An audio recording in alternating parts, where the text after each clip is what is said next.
right now. And as soon as he's captured, he's like, yeah, so yeah, we were planning on killing people, and yeah, please. Hey, can you hey, you know why this guy's talking right now? So they captured him.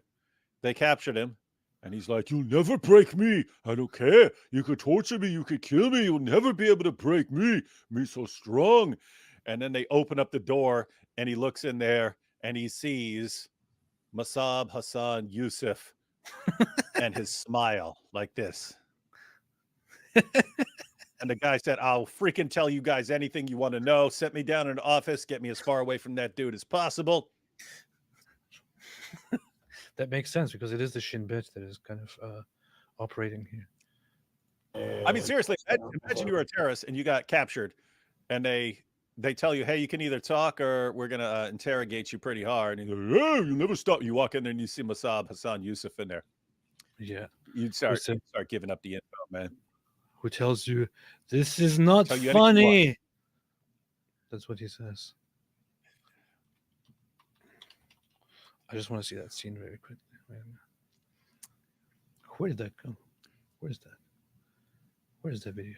Where's that video? I just want to watch that scene of him saying, this is not funny. God, I love that guy. All right. Let me. This guy walks in. This guy walks into the room, and Masab says, "You are not even fit to be a father."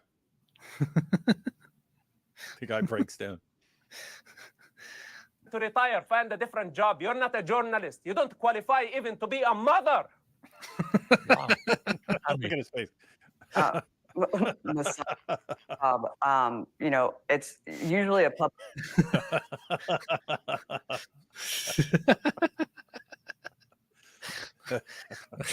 I just want to hear that.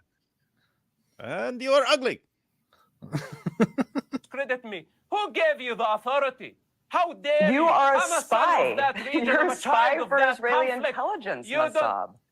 It is not funny. It's not funny. Your tale, it's your not false funny at narrative all. needs to stop because it's you not are funny creating at all, chaos. Masab. Listen, Abby, you are bringing Masab, chaos to the United States and you will be held accountable. You are just a criminal like... How many times throughout this discussion she just does this?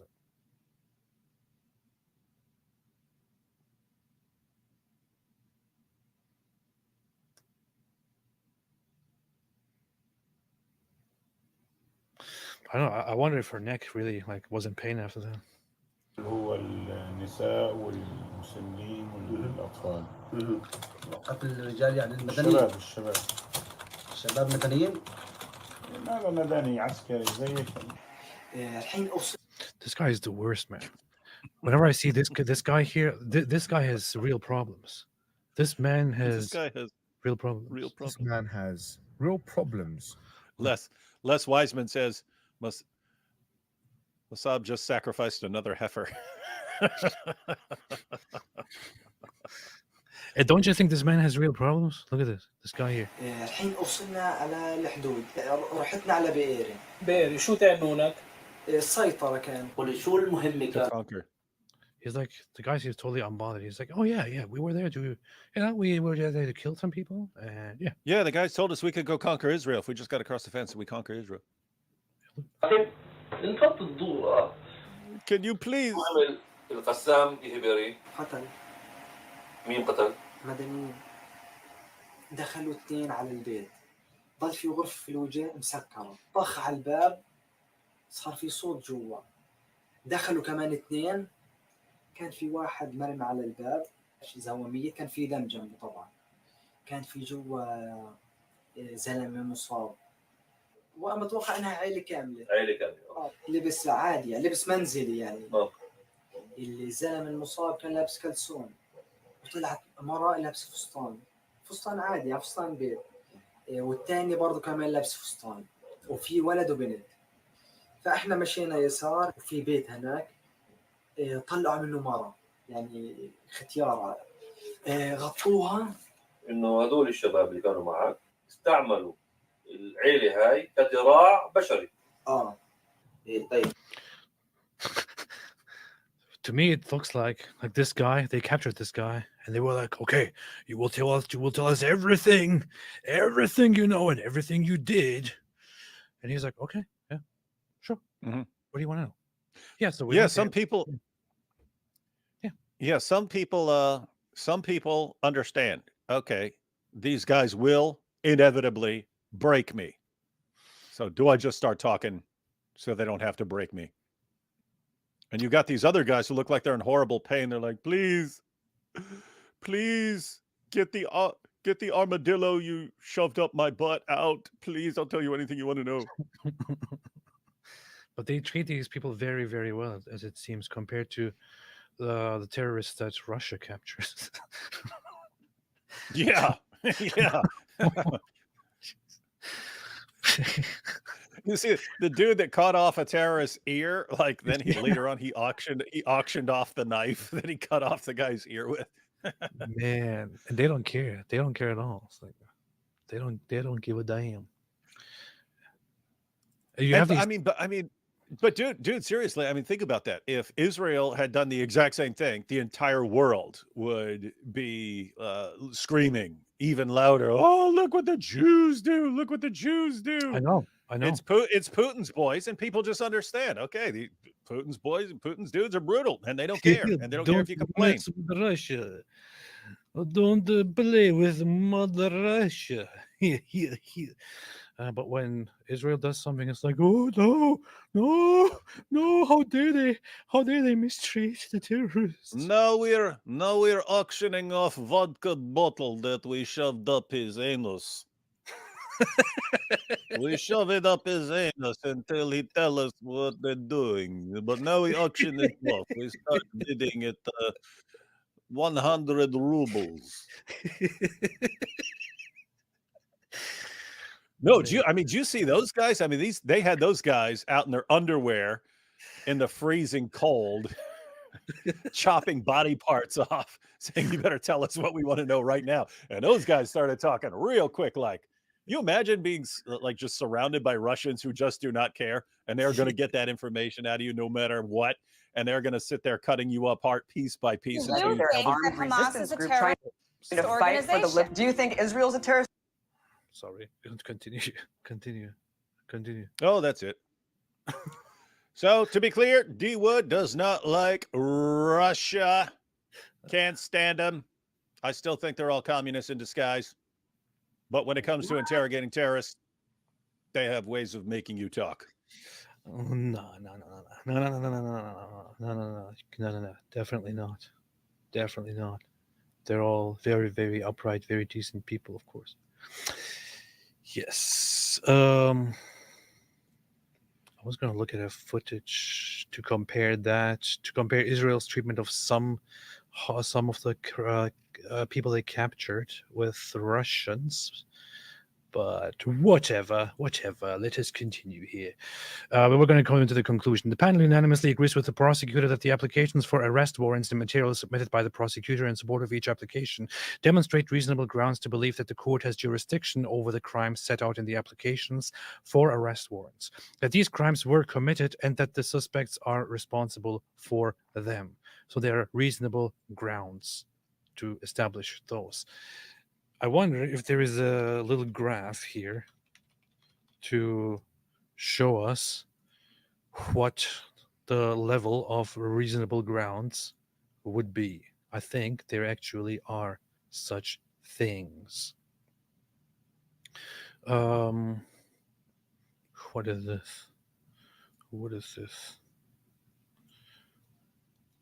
Burden of proof, reasonable suspicion. Is that it? Standards of proof, probable cause. Hold up. Probable cause. Yeah, I don't know where that exactly goes. If that is just reasonable suspicion, probable cause. What that is? I mean, it's at least in the they're saying it's at least in the probable cause area. But probable cause, that's where you can like go arrest somebody or something like that. Yeah. Yeah, but it is very far from proven or clear and convincing evidence. For example, they had Yeah, that would have to be established in court. When the UN envoy, for example, went over to Gaza and to Israel to see if there were cases of sexual assault by Hamas against Israeli civilians, they established clear and convincing evidence that there is sexual assault in multiple cases against Israelis perpetrated by Hamas,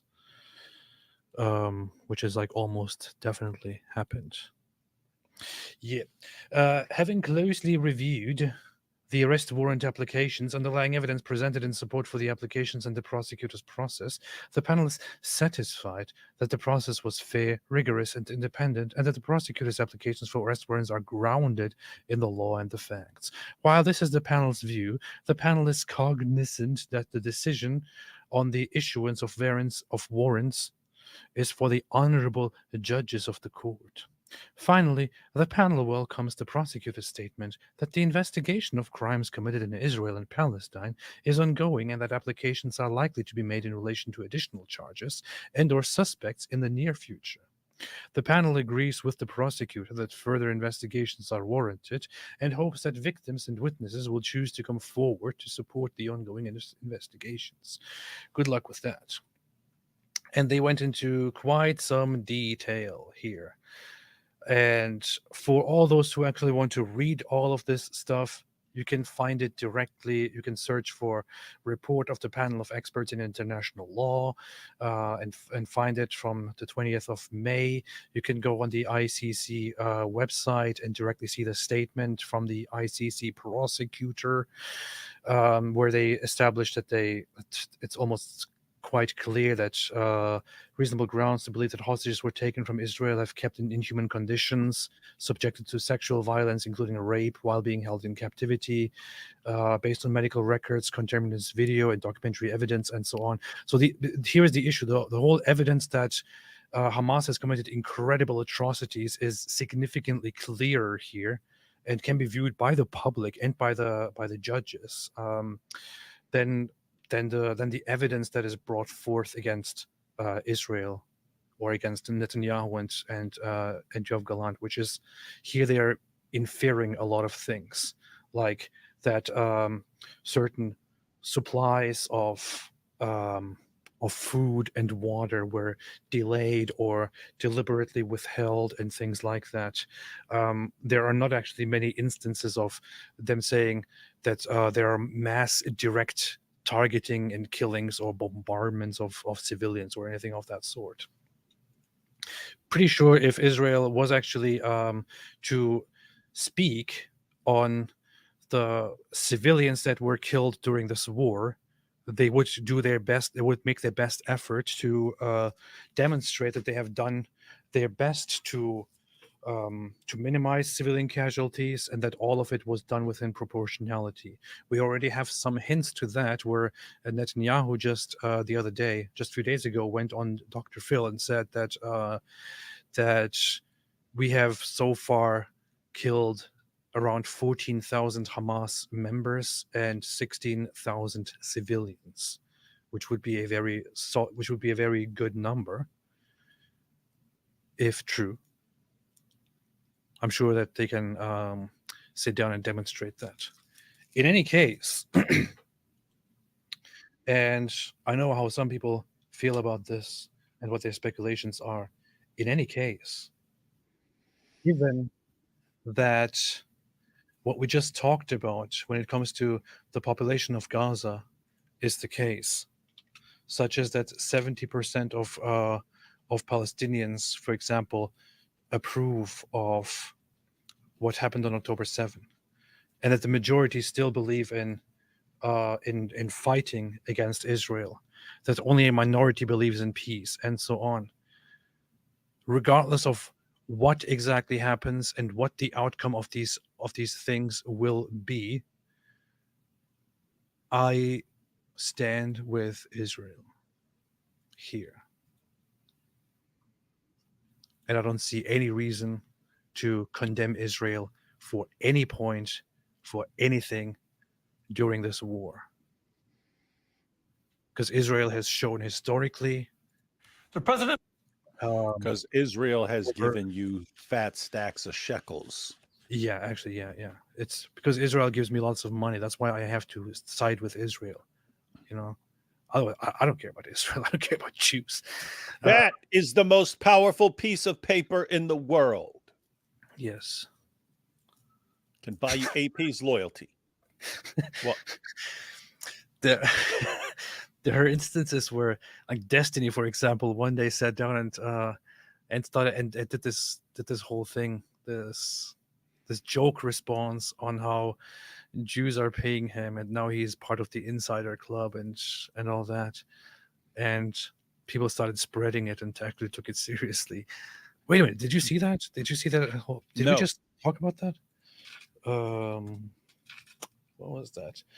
Destiny. Someone said he got Daniel really good. Was that what Daniel Yes. or something? Yes. Oh, I don't know where Daniel reacted to this, but I saw people reacting to it. I actually saw Destiny's tweet on that or a clip of Destiny trolling and saying that he's now part of that he has a Jew alumni or something like that. And he now has contact to all the Jews and things like that. And some idiots actually took it seriously. They don't seem to be very good at detecting sarcasm, joking, any of that stuff. They can't. They are stupid.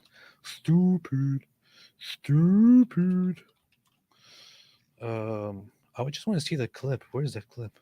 Where is that? Somebody needs to send me that. Someone needs to send you this. Somebody needs to send me that.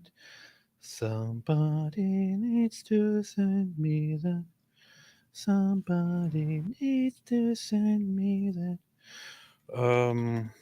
Is anybody sending me that clip? No one's sending you anything. Is my wife watching? Is she gonna send me that clip? Wife, are you watching, wife? Why would she watch you? She gets to hear from you all the time. That's a good point. So let's see. Destiny admits they're usually for Jews.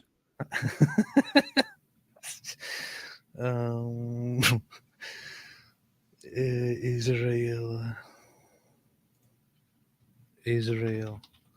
Where is that?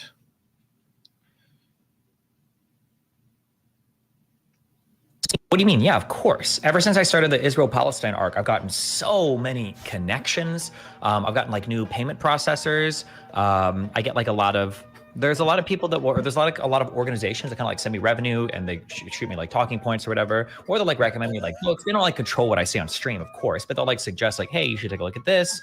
And then, and they also sound like a decent chunk of change. I was like, well, if you're going to pay me, like 30,000 new shekels or whatever, why the fuck would I not take a look at the material that you want me to read and repeat on stream? And also part of this is connecting me to kind of like a network of, they call them the alumni. It's like alumni, but for Jews, I guess. And then in these alumni, imagine you kind of have the like the war room, okay? But it's not actually the war room. They call it the new yeshuv on Discord. And in this Discord, there's a whole bunch of like really powerful Jewish people that I have access to if I want to chat with them about any particular issue. And Shapiro, obviously, and the other co-owner of the Daily are in there. And after my Candace Owens conversation, I reached in there. I was like, Ben, what the like this lady is like slandering me on fucking Twitter. Can you do something about this? And he'll tap his Jewish contacts. He'll see how receptive I've been to some of the money that they kind of like funneled me to like talking point shit related to Palestine. And then he said, feels like I checked out. And then, yeah. It's playing Ava Navila. The funny thing is, some people actually took this clip and were like, wow, he actually admits that he's being paid and stuff like that. But and somebody did it. He did it perfectly, man. I mean, just perfectly, like deadpan. The thing is, immediately after this part, I think he breaks character and he says, obviously I'm joking. But people actually took this seriously because they can't detect the sarcasm, and it's pretty good. The Jew alumni. Oh, look at that here. So I message, I saw a message Ben Shapiro. Destiny blatantly admits on his stream that he's being paid, in one case, 30,000 shekels to spew pro-Israel propaganda. I got my cut. Everything this grifter has said about Israel-Palestine since October 7, the day he started paying attention, has been for revenue. Color me shocked. Then you get this tweet, totally not a grifter. Look at the note. Destiny is baiting disingenuous actors like the OP into poorly clipping him. Right after this clip finishes, Destiny asks his chat if this is enough for a clip, and then proceeds to say what he was saying never happened. And they did it anyway. Yeah. That should tell you what kind of... And also part of... So you're dealing with deceivers. Those would be the people who deliberately cut it. And morons who fall for it. This is connecting me to kind of like a network of, they call them the Julumni. It's like alumni, but for Jews, I guess. And then in these Julumnis, imagine you kind of have the like the war room, okay? But it's not actually the war room. They call it the new Yeshuv on Discord. And in this Discord, there's a whole bunch of like really powerful Jewish people that I have access to if I want to chat with them about any particular issue. And Shapiro, obviously, and the other co-owner of the Daily Wire in there. And after my Candace Owens conversation, yeah, I reached in there. I was like, Ben, what the like this lady is like slandering me on fucking Twitter. Can you do something about this? And he'll tap his Jewish contacts. He'll see how receptive I've been to some of the money. How receptive I've been to some of the money. These comments here, I'm retarded. I believed it until the Jew alumni. Jew alumni. They kind of like funneled to me to look at like the talking point shit related to Israel Palestine. And then he said, feels like I checked out. And then, yeah. Are we good? Is that enough for a clip? No, I didn't talk to anybody about Candace Owens. Retard. Why the fuck they do that? No. Powerful. Oh my god. See? And people actually took the bait here and ran with it. And this guy has like 10,000 likes. People.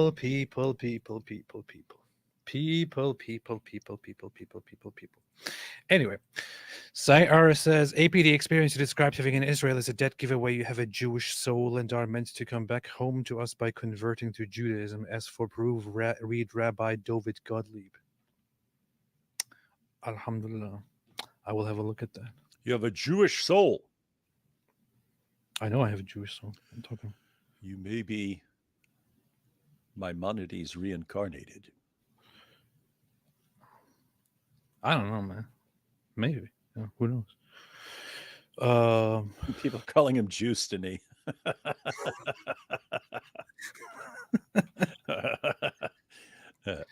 Oh, he's about to go to Israel, I think, soon as well. Destiny is going to Israel. Oh, yeah. Yeah, people are saying, oh, Zionist streamer Destiny admits Netanyahu is paying for his trip to Israel via the Jew alumni. They're totally serious. Oh boy. Oh man. I wonder if this is actually going to become a thing and people are actually going to talk about the Jew alumni. Yeah, a couple of years from now there'll be books about the Jew alumni. The protocols of the Jew alumni of Israel. Welcome to the Jew alumni. I should convert to Judaism, join the ranks of the Jew alumni. I'm looking through Twitter right now. Dude, you should, for real, you should start an actual group called the Jew alumni and get a website, jewalumni.com or something. The Jew alumni. Jew alumni. Wow. There we go. Syrian girl. Here is how much Destiny got for saying he wants to genocide Palestinians. I've been aware of the fact that Destiny is in groups where he gets talking points since he first went on Fresh and Fit. So let's not pretend this is a joke. Syrian girl is on the case. Syrian girl has cracked the code. It's Destiny. He's getting paid by Benjamin Cohen and Eli Copter. Eli Copter is still the best, man. Eli Copter is unbeatable.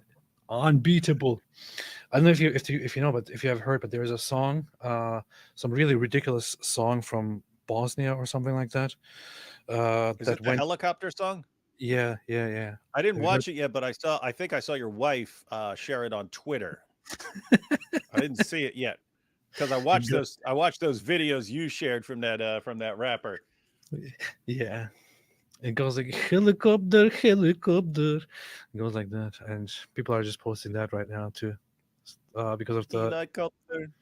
the Iranian president. People should sing that at his funeral. Helicopter, helicopter. Wait a minute, I wanted to put that thing on the screen here so that everyone can always see. Yeah, here, right there, while reading super chats. Telegraph said Israel needed some extra matzahs this year. Dude, don't even joke about it.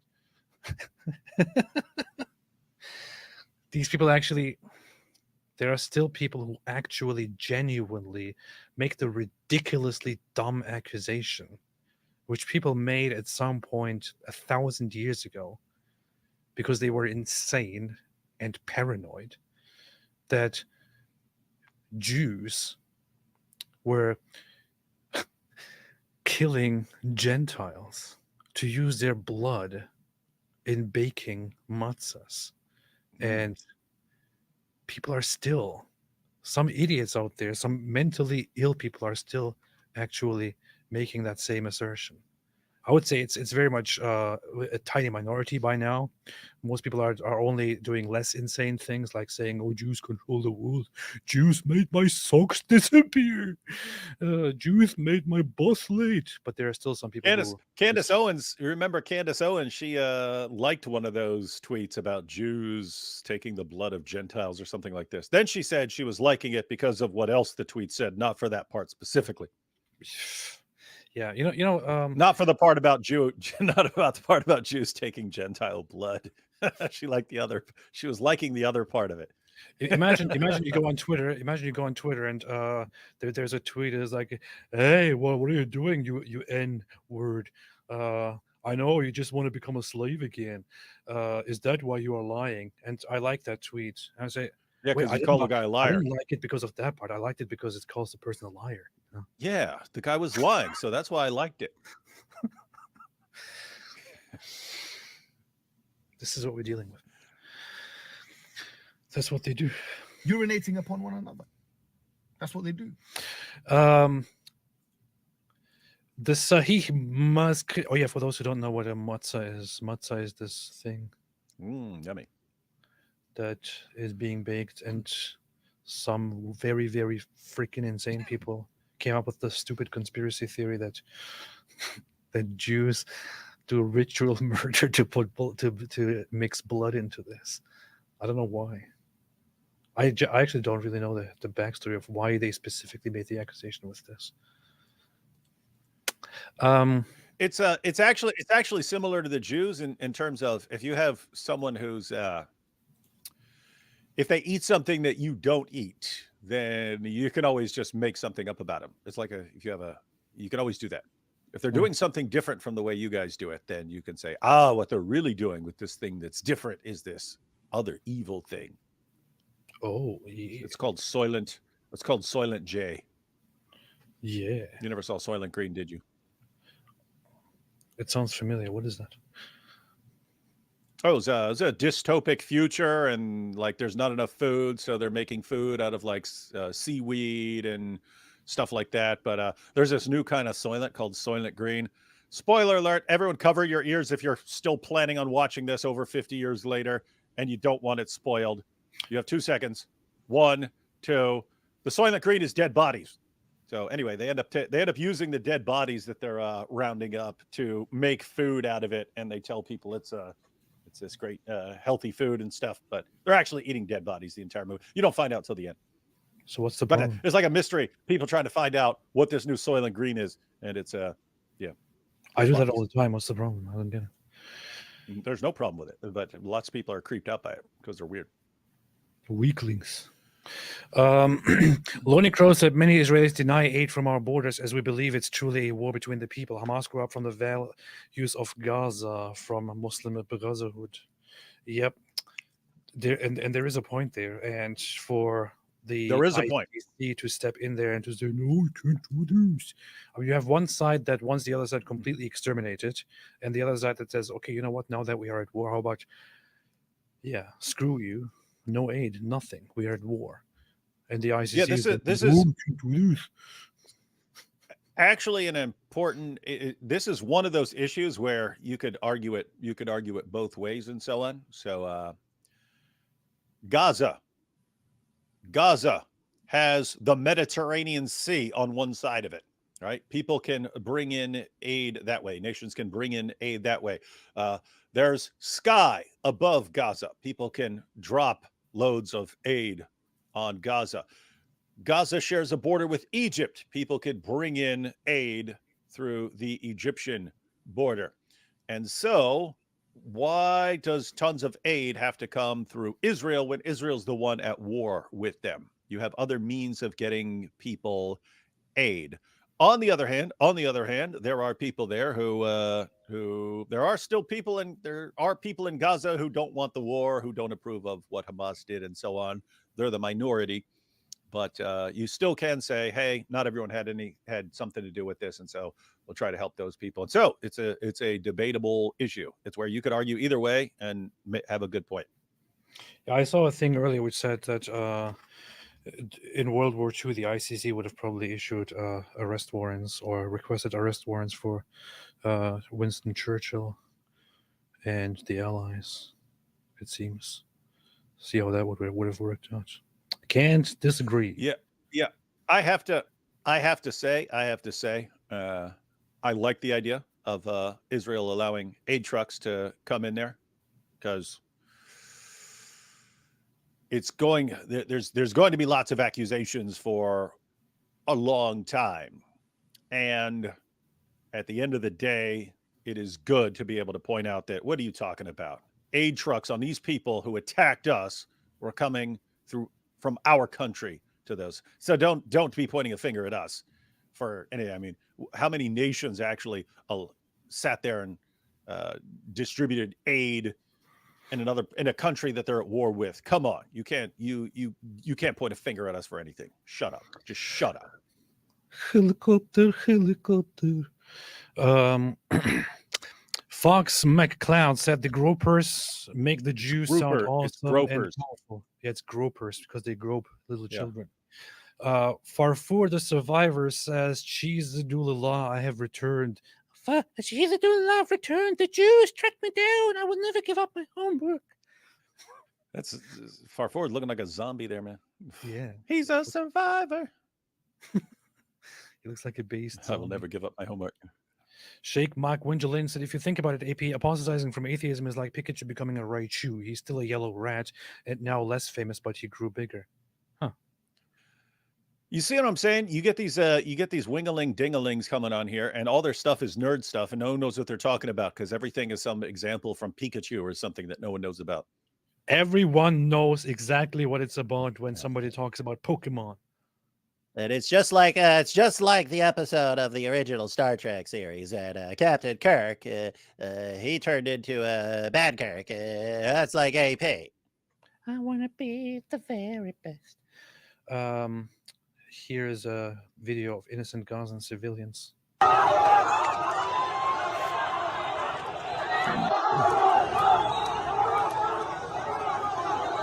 Screaming Allahu Akbar because of that. But yep, we need to make sure all these people are well fed.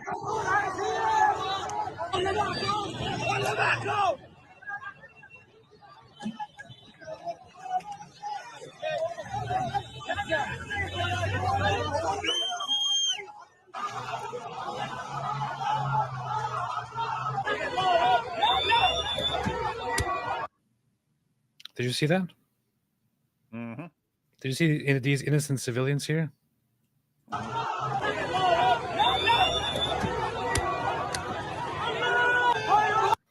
You know what? If some of these people die, they will be reported as children, killed children.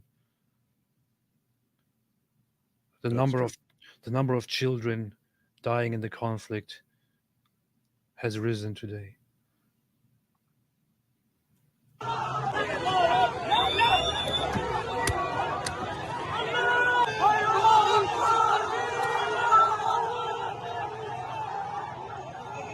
Imagine being an Israeli and you see these videos, you watch these videos, and you see that the person here in the back of a pickup truck, one of these people here, is possibly or directly is actually, I don't know, your best friend, your brother, your sister, your father, your son, your mother, your daughter, whatever it is, somebody that you know and love, your neighbor, somebody who is very, very dear to you.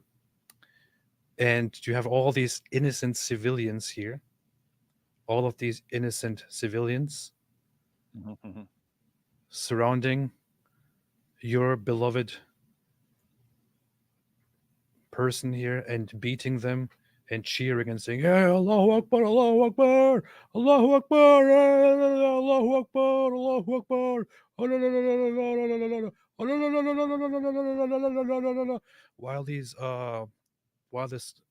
Abu Baklava guy is stepping on the hostages, on the people you love, and the other ones around are like, Allahu Akbar, Allahu Akbar, Allahu Akbar. And then you are told, hey, you must be very careful not to harm these people. Be very careful not to harm these people because, and there's also, by the way, no reason to perceive them as threat. And that's literally what the thing says, what the document says, what the ICC statement literally says. It literally says that Israel has engaged in the deliberate extermination of, because they perceive the population of Gaza as a threat. Why would that happen? I don't know. Why would that happen? I mean, why would they perceive these people as a threat? Was that the one that was this the one Daniel Haqiqatjou was saying, yes, they're taking her for medical attention? Was that this one? No, that was the other one. That was the video of Shani Luke, of her being on the back of the pickup truck. Good old Daniel. Yeah, that's that. That is that. Why would anyone have any sympathy for these people? You wouldn't. You wouldn't. You would have no sympathy for any of those dudes. The only sympathy would be directed towards again, the minority who have nothing to do with any of that. About any I didn't say that. I said if there's sympathy, it's directed towards them. Although, if you listen to the college protesters, yeah, it would be sympathy for all these guys who are screaming Allahu Akbar and whacking a body with a stick. But that is that's kind of the issue. Like, do you say help the people for the minority who don't have anything to do with it, or do you say, we're not going to worry about the minority because look what the majority is like? That's the issue. Israel's actually in a good position in that they get to decide what they want to do. If you were in a war where the opposition could actually had the potential of beating you, you have to say, okay, we have to do what we have to do, and so on. Israel's actually, since a bunch of options are open to Israel because they're so powerful, so they can take it slow, they can go fast, they can crush and humiliate everyone, they can dial things back. They're in a good position to make choices, but as long as they crush Hamas, I'm pretty good. Yeah. And for those who don't know what Israel does and how Israel actually treats people that are inside Israel, this is how Israelis are being treated inside Gaza, right? This is how Israelis are treated inside Gaza. And if they were left alive, they would probably be, and if Hamas wasn't there to take those bodies, they would probably be brutally crushed in a lynching. In fact, we have videos of that as well, which I did show at some point during a stream, which has been age restricted, which I will not show now. But in Israel, meanwhile, on the other hand, in Israel, a regular Arab person be it a Muslim or a Christian or a Druze or something else, is, I don't know, in Jerusalem, in Tel Aviv, in Haifa, in different places, goes to a regular clothing store and shops together with Israeli Jews, sits down and has a drink at a cafe, which is, by the way, not Starbucks, because Starbucks actually doesn't exist in Israel, and hangs out with other Israelis as an equal, and goes home and sleeps and goes to work again next day, or to school, I don't know, whatever it is. Meanwhile, this is how Israelis are treated in Gaza. But yeah, of course, they're both sides are bad. Both sides, of course, both sides are equal and stuff. And the other issue is, so these are the guys who are on the other side of a fence from the Israelis. So the Israelis are on one side of a fence. These guys who will gladly, who just love to kill and desecrate the bodies and mutilate people and rape and torture and all this stuff. Any Jew they get their hands on, any Israeli they get their hands on, and so on. These guys are on the other side of a fence. And you still, to this day, when people are asked, what the heck do you mean by apartheid and so on? They're like, oh, they built a fence. The Jews built a fence to keep these people out. Think about how that feels. It's like, you have a problem with these guys being on the other side, like building a fence between you and these guys? Weird stuff. A fence? No fence between you and these guys? Yep.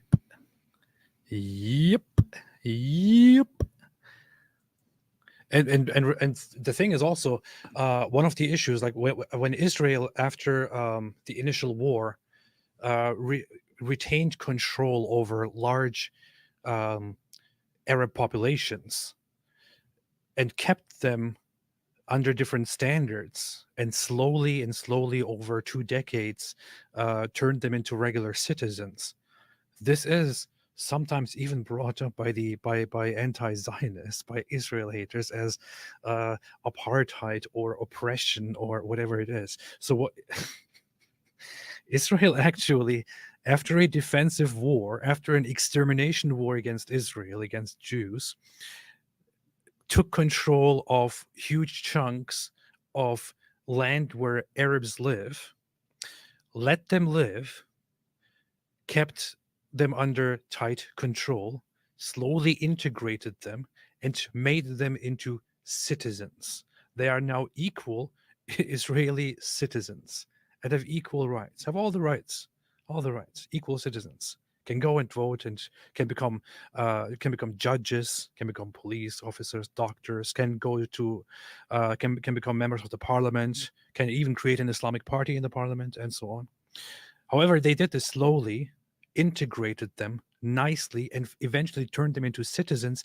Even then, even in that situation where you see that Israel actually carefully and slowly put effort into controlling the situation and then eventually giving them equal rights, you hear people say, why would they wait so long? Why would they treat them differently for such a long time? It's apartheid, it's racist. There's just no pleasing anybody here who hates Israel, and plainly just who hates Jews, honestly. Let's not kid ourselves. On the one hand, you have attempts at civilization and humanity. On the other hand, you have animal behavior. That's it. Sheikh Mike Wingelinge, Ali Dawa's Bunch of Grapes said the new Shake It Off video is a must-watch. I will watch it. AJ said Ryan Garcia tweeted he loves Muslims, and Mojab desperately replied, join us, brother. Dawa is desperate for a new face. Who's Ryan Garcia? Yeah, who's Ryan Garcia? Ryan Garcia. Another boxer? Are you kidding me? Really? Yeah. People get punched in the head. Just so everyone knows, I love Muslims too. And I want what's best for them, which includes leaving Islam.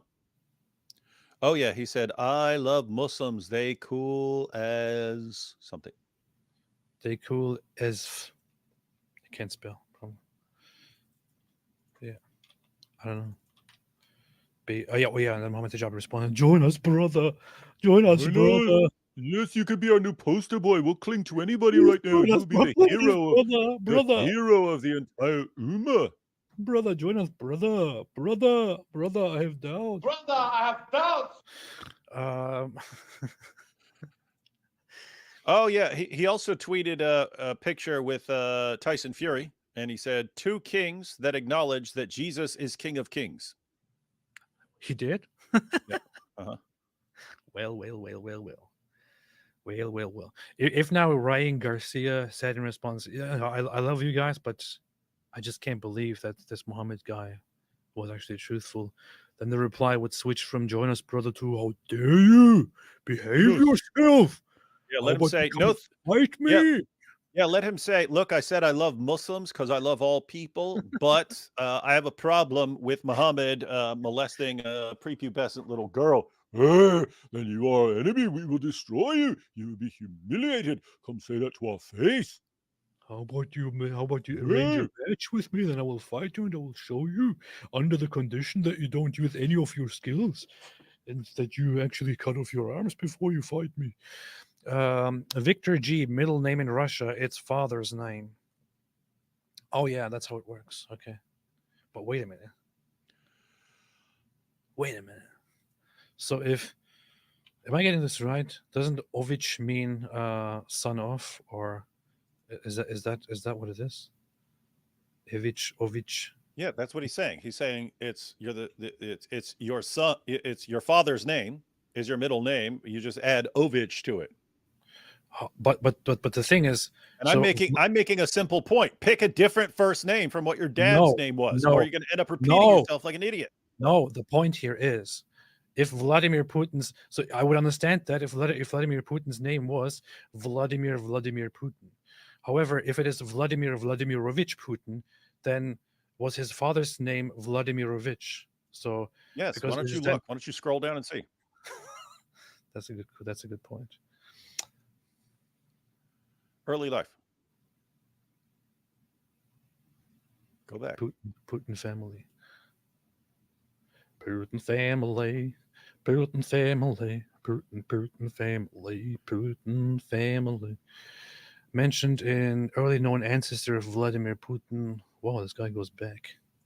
This guy goes places. Okay, let's see. Father. Oh, not bookmark, man. Father. Where am I? What's happening here? Father. His grandfather. Putin's father, Vladimir Spiridonovich Putin. Yeah, so his grandfather was named Spiridon or something. Oh, okay, I get it. Okay, it's yeah, okay. So yeah, you take the father's name and add Ovich to it. It's Vladimir, son of Spiridon or something.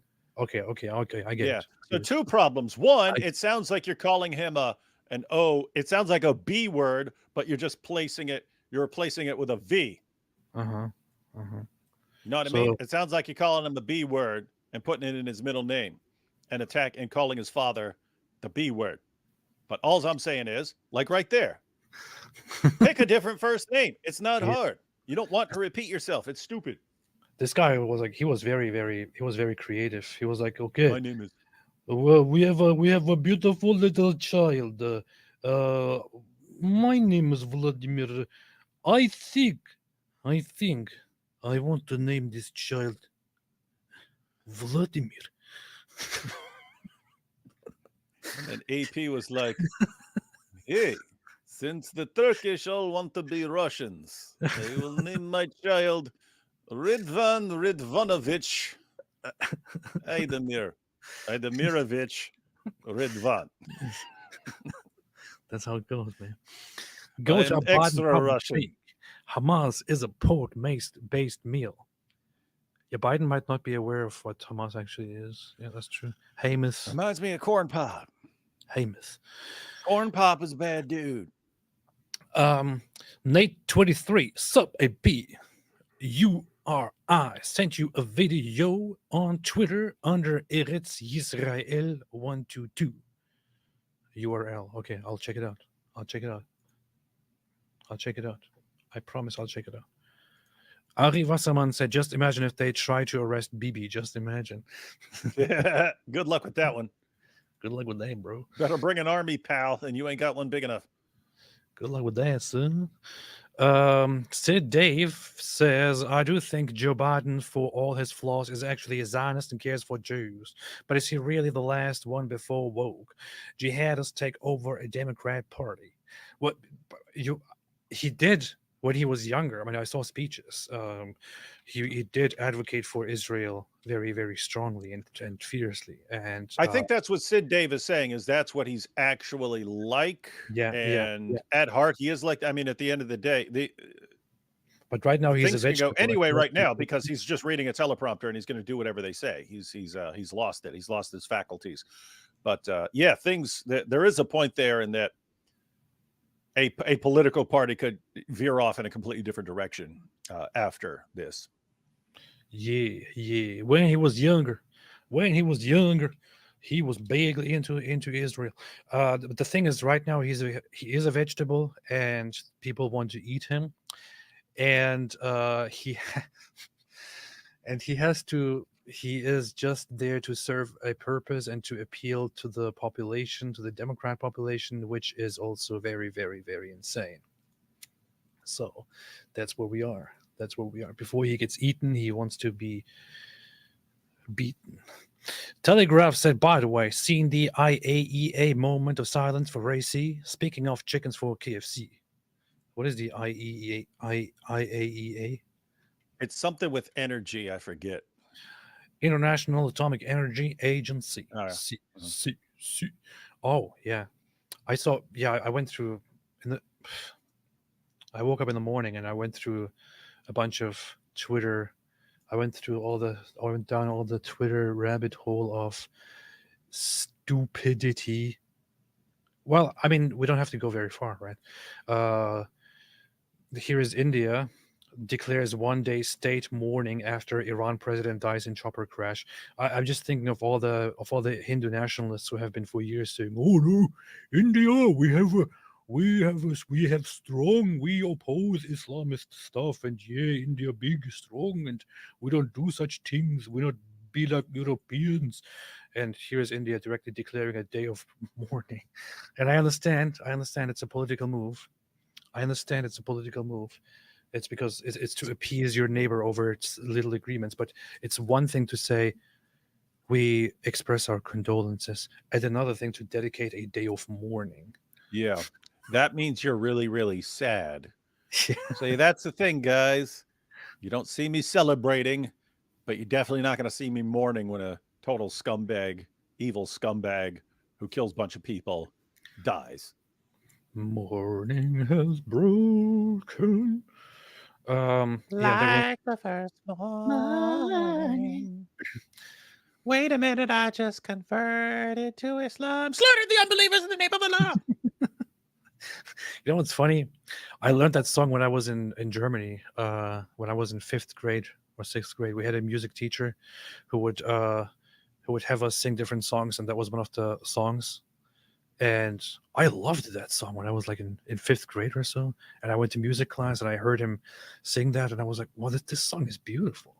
And I paid closer attention to the lyrics, and I obviously see the whole Christian, the Christian point of the song and the Christian aspect of it. And it always felt like I don't know what you call that, but like I'm being a bad boy by listening to such a by enjoying such a beautiful Christian song. Oh, dang. It predates him. He just, it's a Christian hymn that goes back to 1931. Oh, really? It goes that the far. Words. Yeah, it just became popular when Cat Stevens did it. Yeah. Huh. That was cute. Morning has broken like the first morning. Blackbird has spoken like the first bird. Praise for the singing, praise for the morning, praise for them springing fresh from the word. Sweet the rain's new fall, sunlit from heaven, like the first dew fall on the first grass. Praise for the sweetness of the wet garden, sprung in completeness where his feet pass. Mine is the sunlight, mine is the morning. The Of the one light, Eden's soft Martyrs play. morning. Praise with elation, praise every morning, God's recreation of the new day. It's beautiful. Pretty Anyway, yeah, he is the U.S. State Department. Hey, so he released it as a single with the on the little tiny record. You don't remember those, but you'd have a big album record, and then you had a little tiny record that would just be a single, and then there'd be the song on the other side. The song on the other side was "I Want to Live in a Wigwam." That's pretty cool. Huh? That's based. That's based. That's based. But Cat Stevens, he does. I mean, he did have a wonderful. He did have a fantastic voice. I still listen to a bunch of his songs. Unfortunately, he died, and then Yusuf Islam was born.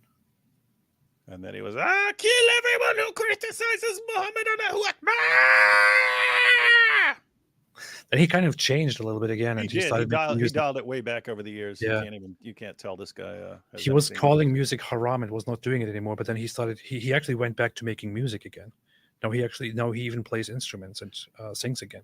So he probably considers himself some sort of Sufi now, and maybe music's okay. Yeah. What is happening in the chat? What's going on? Gypsy Little said AP has a vibrato, and then No said AP.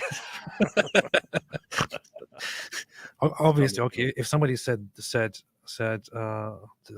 I would also my mind would also immediately start playing with the word and going into that direction. So yeah, you're not alone. Anyway, U.S. Department of State Office of the Spokesperson said, statement by Matthew Miller, spokesperson. On the death of Iranian President Raisi and others in a helicopter crash, the United States expresses its official condolences for the death of Iranian President Ibrahim Raisi, Foreign Minister Amir Abdullahian, and other members of their delegation in a helicopter crash in northwest Iran. As Iran selects a new president, we reaffirm our support for the Iranian people and their struggle for human rights and fundamental freedoms. Do you really have to do this? Those guys preach literally death to America. That's their slogan. Their slogan is death to America. And it is actually it is a doctrine in the Islamic regime of Iran to call America the Great Satan. The Great Satan. Or to combine America and Israel and call him the Great Satan, and death to America and death to Israel. And here is America. Now, we express our deepest condolences for the people, for the president of Iran and Iraq. Yeah, terrible. Don't have to be like that, man.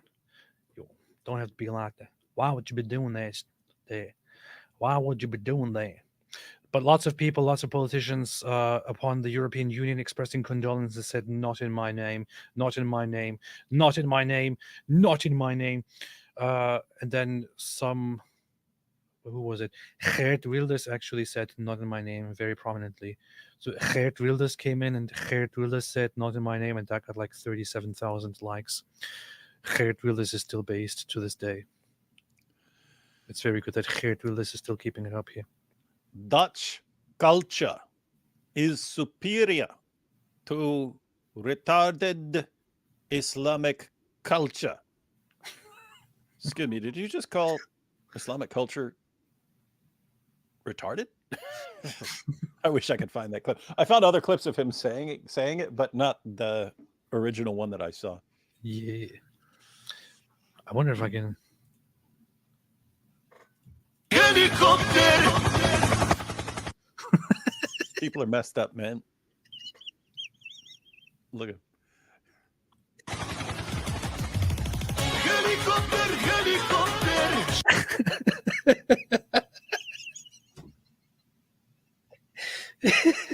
Never make fun of a man with his bigger man.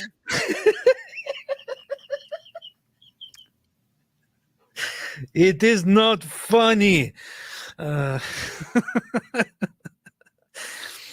Ari Wasserman said Racy is only a martyr since he just fell out of the sky and didn't die doing jihad against the Jews. No virgins for him. Mossad agent Eli Copter nailed him. Eli Copter really. Yeah, Eli Copter did. Eli Copter is brutal. Best Him and Ben Cohen, man. Yeah, Eli Copter, Ben Cohen, best agents of the year. I must say. Yeah.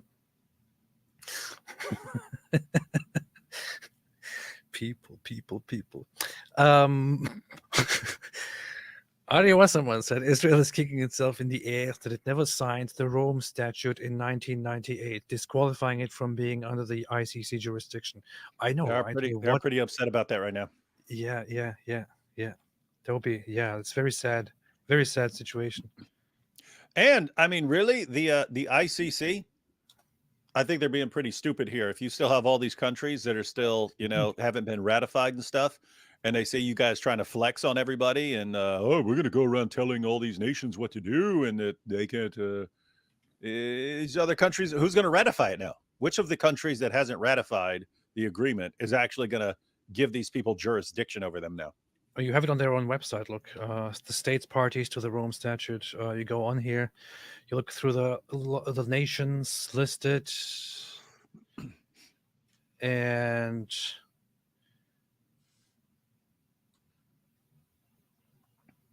that's funny. Yeah, and you find that there's one thing missing here. Guess what? Guess what's missing here? Guess what is missing here? We will never know. Fatwad said, also by Ruka, "We Are All Houthis" parody is fire. Yeah, I need to. I think I can't play that guy's music here, but that guy's. You need to contact him and get permission for us to use his songs and play his songs. He might just say, "Yeah, cool." Because some people are like, "Yeah, play my songs," so people hear them. Message him. Yes. Message him. Tell him, "Hey, we do shows and we like to play your songs." It is one of the funniest things I came across recently. I mean, somebody left a comment yesterday on your chat, and which led me to looking it up, and then I listened to the whole Palestinians know how to party song. Even that one with the Bugatti. He pronounces all the words like Andrew Tate, even though he's doing a different voice, but he's using it with like where the T is almost silent, Bugatti, and then he's pronouncing color as color. Color. What color is your Bugatti? His accent is so on point. Bugatti. What color is your Bugatti? Your Bugatti. What color is your Bugatti? That's funny, man. This is funny stuff. Funny stuff. Show him when Farfour shows up. The other one. Where that was in the Palestinian paradise. Or Palestinians know how to party. Oh yeah, here. Palestinians know how to party. You can skim till Farfour shows up. The beginning is fantastic.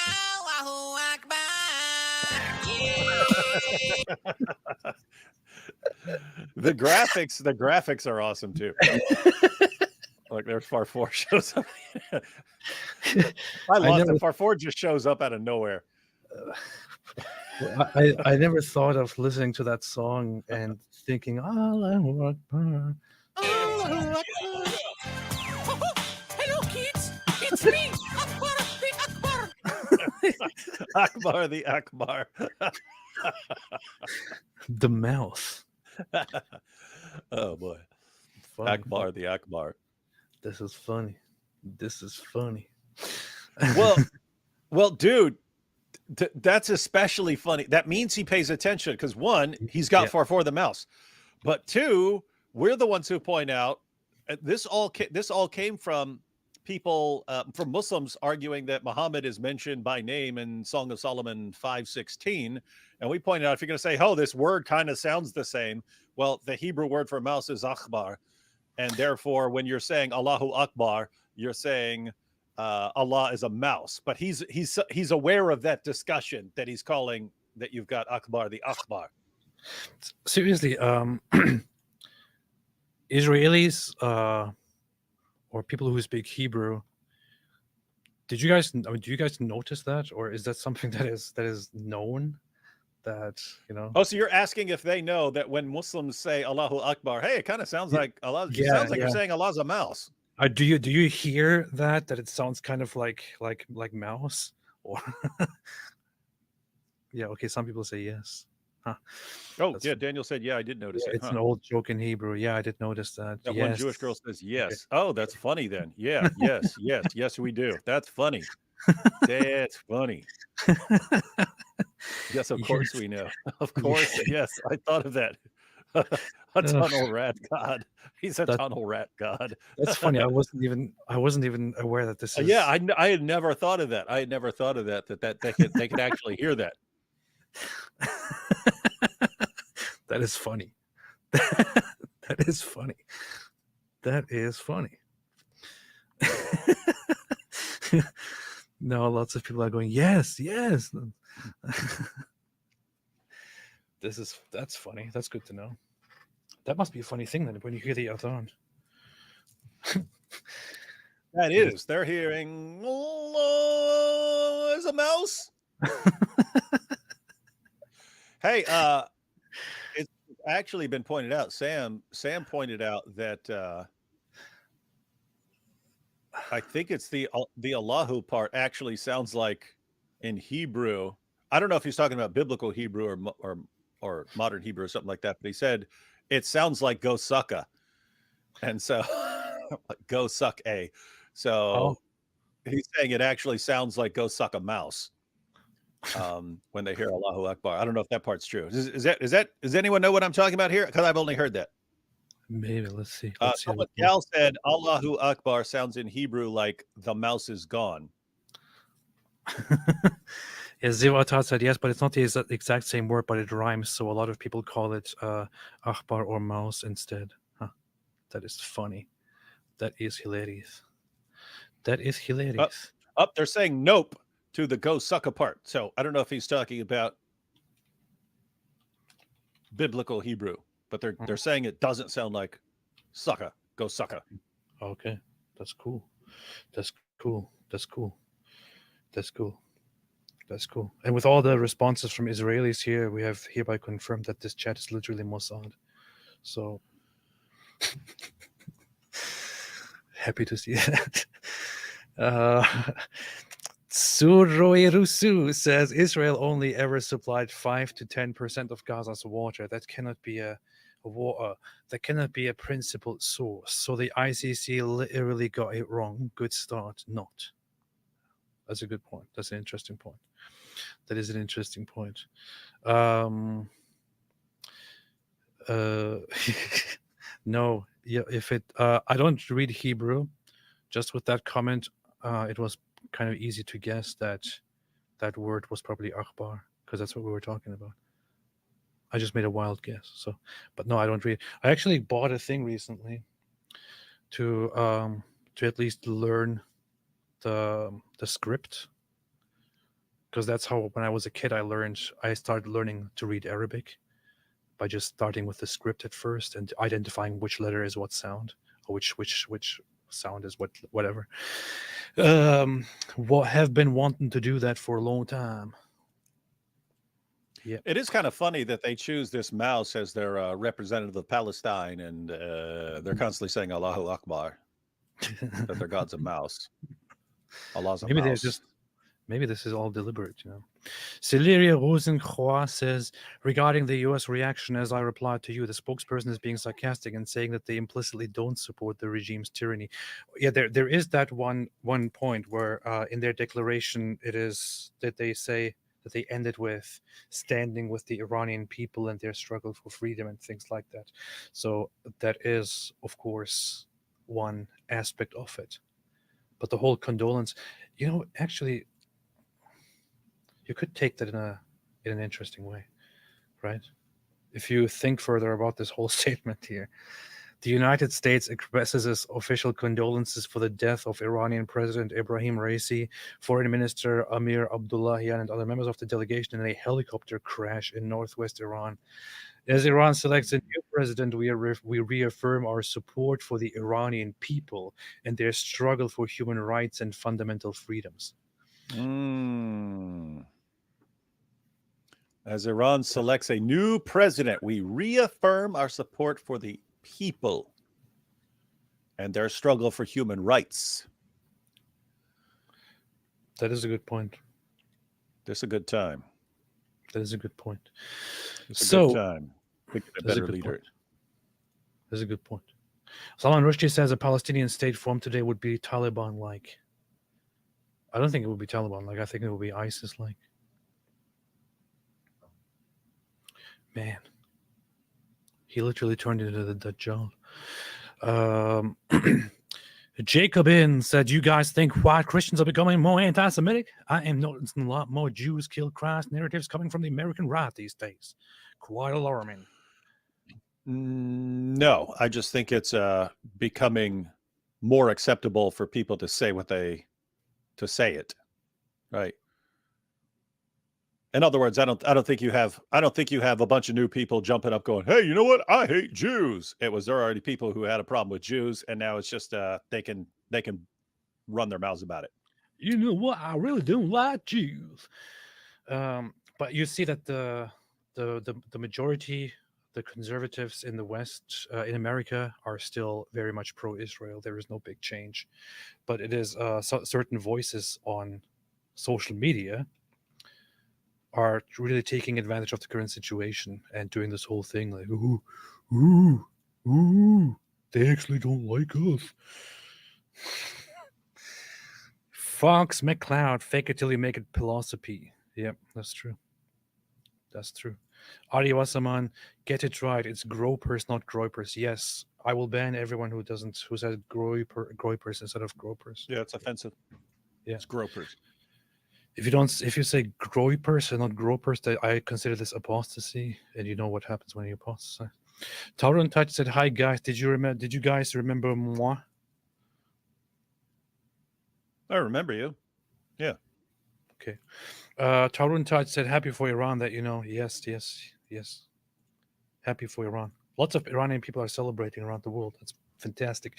SMS said, second, the idea of reviewing Palestinians know how to party, but also we are the Houthis. Ruka is a Yemenite Israeli. Invite him on. Really? Oh, that makes sense. Now it makes sense. No, that's I actually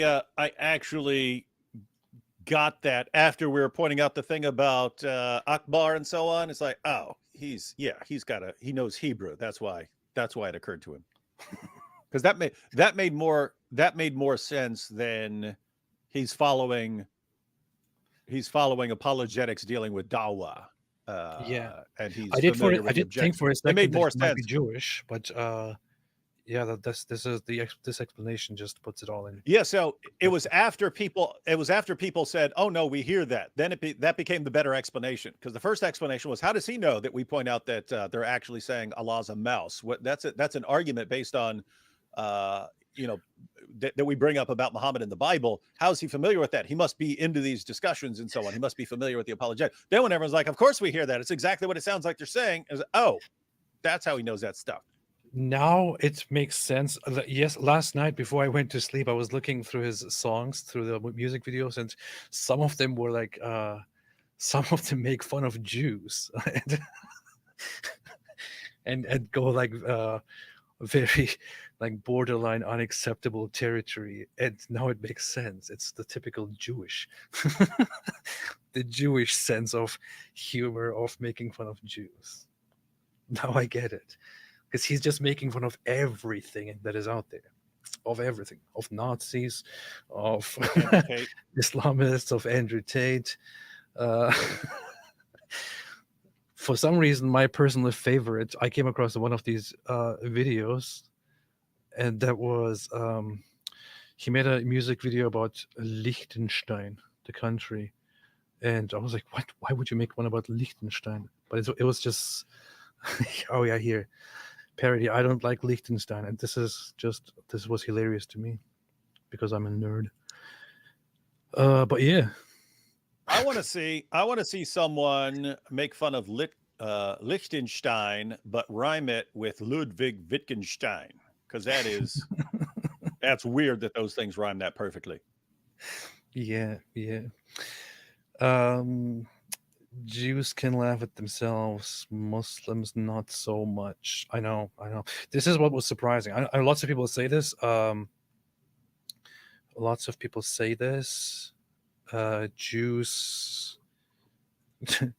Jewish jokes are very dark. I got that when I went to Israel. I was kind of aware of it a little bit, but when we went to Israel together, and I was a little bit more exposed to it, Mugiwara Luffy said there is a lot of Holocaust jokes. I got that too, and I was exposed to how Israelis chat to each other and send each other Holocaust jokes and things like that. It's like it's funny because as a non-Jewish person, you go there with a sense of thinking that these are sensitive issues, and then you see just Jewish people in Israel being like totally relaxed and being very humorous about quite dark things. It's a fun culture. Yeah, and it reminds me of a sad thing, to be honest, from one of my favorite books, which I have somewhere around here, which is Man's Search for Meaning. When you said one of your favorite, I thought you were going to say movies, and then I thought you were going to say Inglourious Bastards, and then talk about one of those scenes. I'm glad you didn't think I was going to talk about Hitler again. It reminds me of one of my favorite books, Mein Kampf.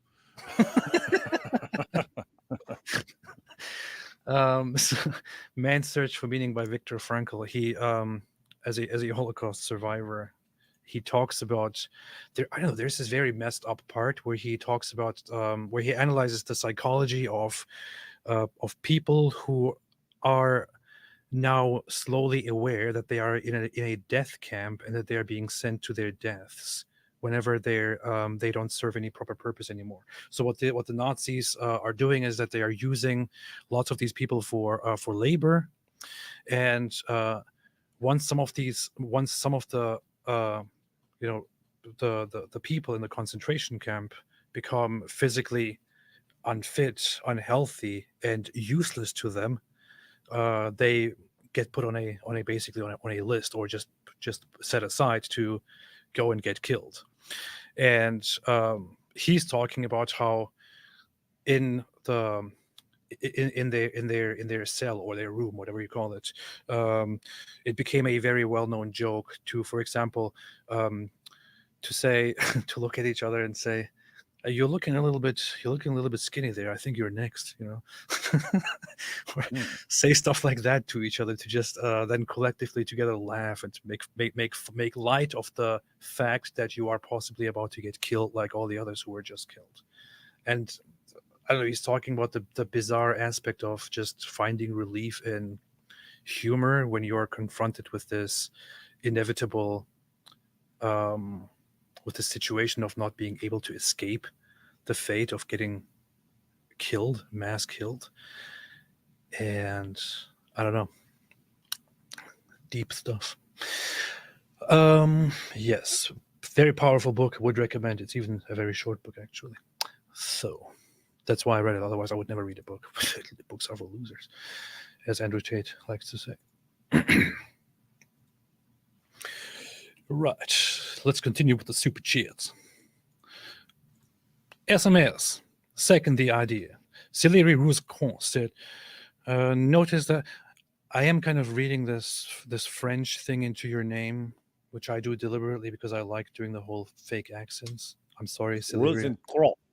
Rosenkrog. Please forgive me if that's not how you say it.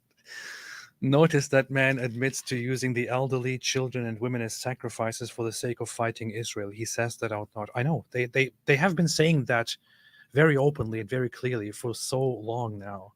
And even immediately after October 7, they said that They knew that lots of people would die, and they knew that the population would be, would suffer greatly.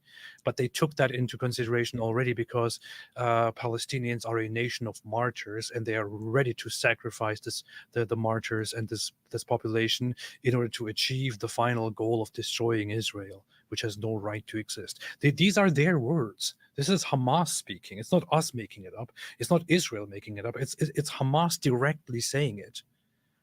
And people don't listen to it and still think, no, they don't want to die. They're just fighting for, freedom and peace and stuff. What peace, man? Yeah, guys, this is the new paganism. This is the new paganism. And one of the surest signs that someone has gone full pagan is that they are doing child sacrifice. And these guys acknowledge it. They're doing it. It's different. It's different from back in the day where, you'd actually put your child into the burning arms of a statue of Moloch so he could burn to death and so on. But it's the exact same idea. We are showing our supreme devotion to this by sacrificing our children to it. Yeah. And so when we say, hey, this is child sacrifice, that's not just us saying it, that's them acknowledging it. Yes, we sacrifice our children on the altar of our hatred of Israel. Yeah. Bunch of pagans, as pagan as you can get. And then you have another guy among the Hamas leaders who said, again, within the same week of October 7, I believe, or within a few weeks, when they were confronted and asked why they didn't use their funds to build shelter for the civilian population and instead used it to build tunnels. The justification for that was, well, it's not our responsibility to build shelters for the civilian population. We direct our funds to build tunnels so that we can fight Israel. It should be the United Nations and Israel that should make sure that our civilians don't die. We don't care, basically. And from a biblical point of view, why would you not call these people Amalek? Robert Aldani said, what do you guys think of Russia's role with Iran, their anti-Semitic culture and their tenuous relations with Israel? Are they part of the problem? They are. The funny thing is, Putin was, like 20 years ago, he was very much pro-Israel. He said things like that that Israel is to him like an extension, a part of Russia, and that he would never allow Israel to be harmed, especially also for all the Russian Jews over there and things like that.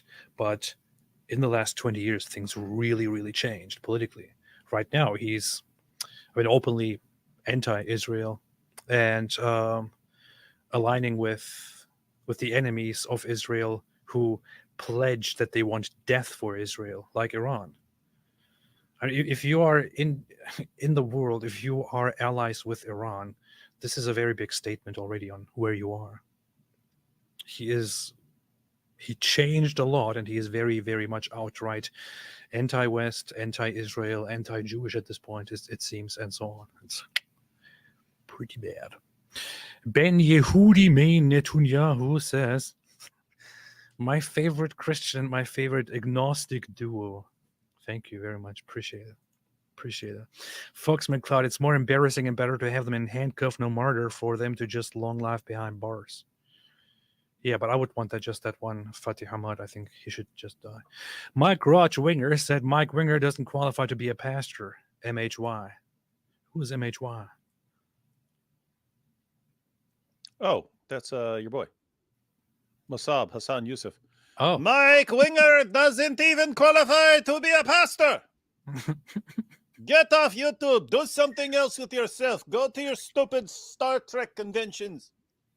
Fox McCloud, mock and humiliate them till they cry. Alhamdulillah. Ari Wasman, before Israel, I be tortured to death for years before Jew get nothing out me. Allahu Akbar. After Israel, they take away Quran for 2 minutes.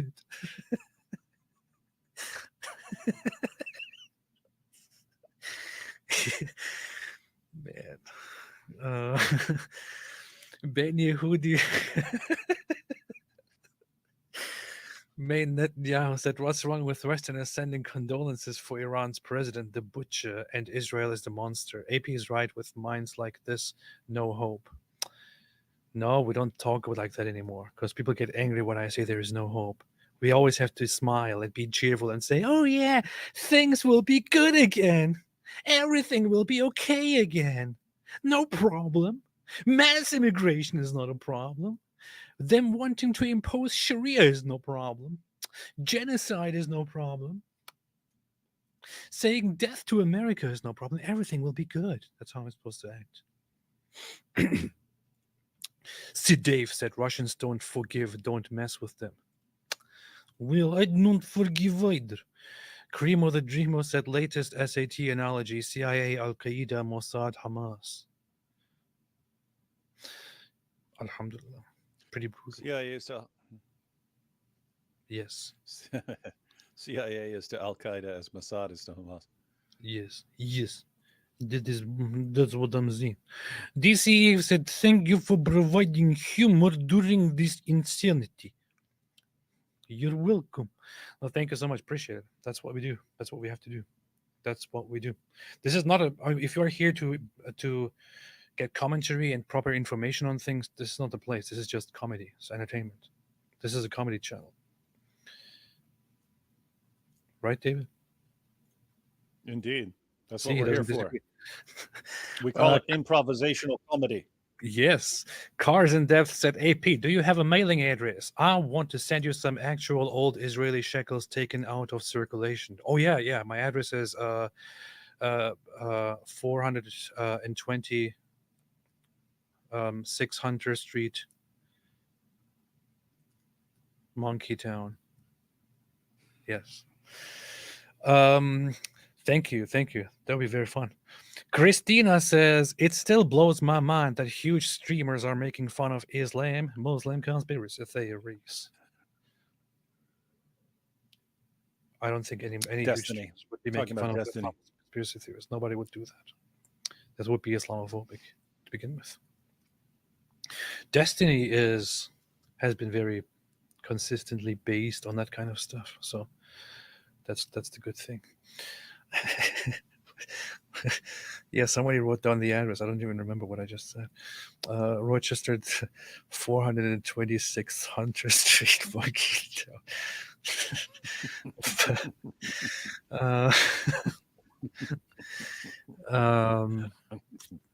That was just my mind letting it flow. Everyone, if there's any, just so anyone knows, if there's anyone who actually lives at 420 6th Hunter Street, Monkey Town, you got to move.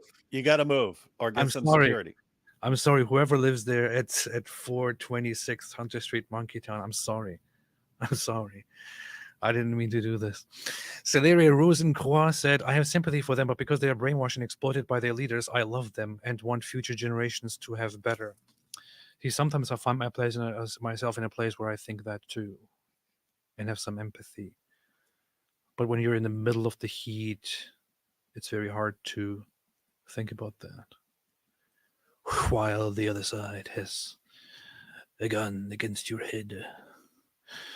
Obey said, "Did you see the IDF soldier get stabbed by Gaza citizen in coffee shop? He passed, but not before he got the guy." I did not see. I think I saw a headline or something like that. I need to check. Always can send it to me. Ari Wasserman said, "These civilians bros." In fact, if it's not too graphic, I would look at it. I mean, obviously it is graphic. But yes, I would like to actually look at that. Ari Wasserman, "These civilian bros are partying pretty hard. Looks like rave prostitutes to me." Yeah. This is actually so this,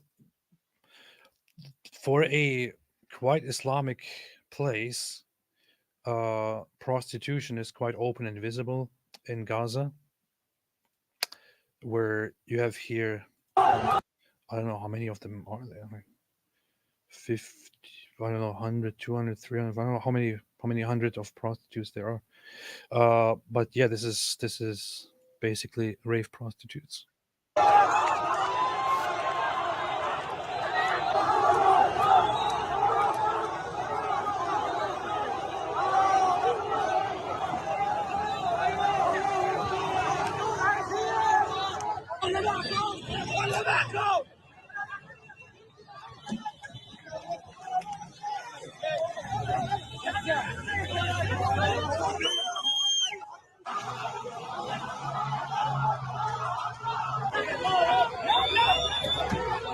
By the way, to provide context here, so when these innocent civilians here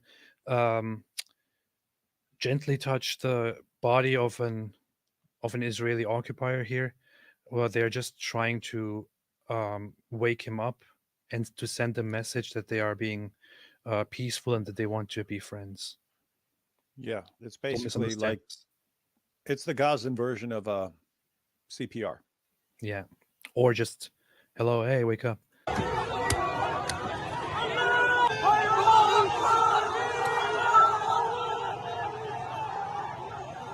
See, isn't it clear that they just want peace?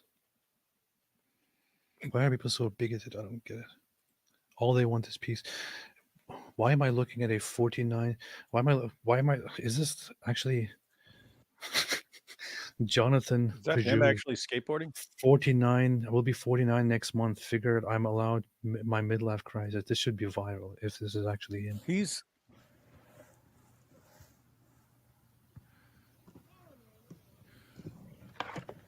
Wait, that is him. when you said he's about to turn 49, I'm like, gosh, this guy's only a few months older than I am. 49. But I mean, so I was almost dead. thinking, I thought he was older, but then I see him skateboarding. I'm like, crap, I can't do that. I would have broke my neck right there. I would have slipped and fallen, broken my neck. Pretty impressive. What would you think if you like did one of those spins? That'll be beast. That's Super pretty beast. interesting. That's pretty nice. Can you imagine 49-year-old grandpa almost dead? Mm-hmm. Yep. One foot in the grave, Yeah. the other foot on a skateboard. Wow. That should be his book. That should be his biography. One foot in the grave, the other on my skateboard. Shake Mike Winderlin said David can be all tsun about it, but it's obvious he's a Trekkie. Real recognizes real, and he knows even more about Star Trek than most Arabian Trek. If you want to make fun of people effectively, you got to learn some of this stuff. So you have to actually watch Star Trek to make fun of all the freaking nerds who watch it. Yeah. I want to add that song to this video. You know that song. He was a skater boy. You probably don't know that song because you're old. I do not know that song. Yeah, it's from Avril, from the early 2000s. Lonnie Crow said, different between Gaza and Israel. If a truck full of naked Palestinian women were to enter Habima Square in Tel Aviv, the driver would be the one who doesn't survive.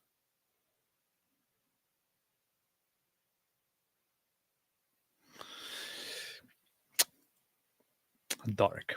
Lucid said, I just realized the hadiths are basically Muhammad fan fiction. Can't wait for AP to read this in his fake culturally appropriate Texas accent.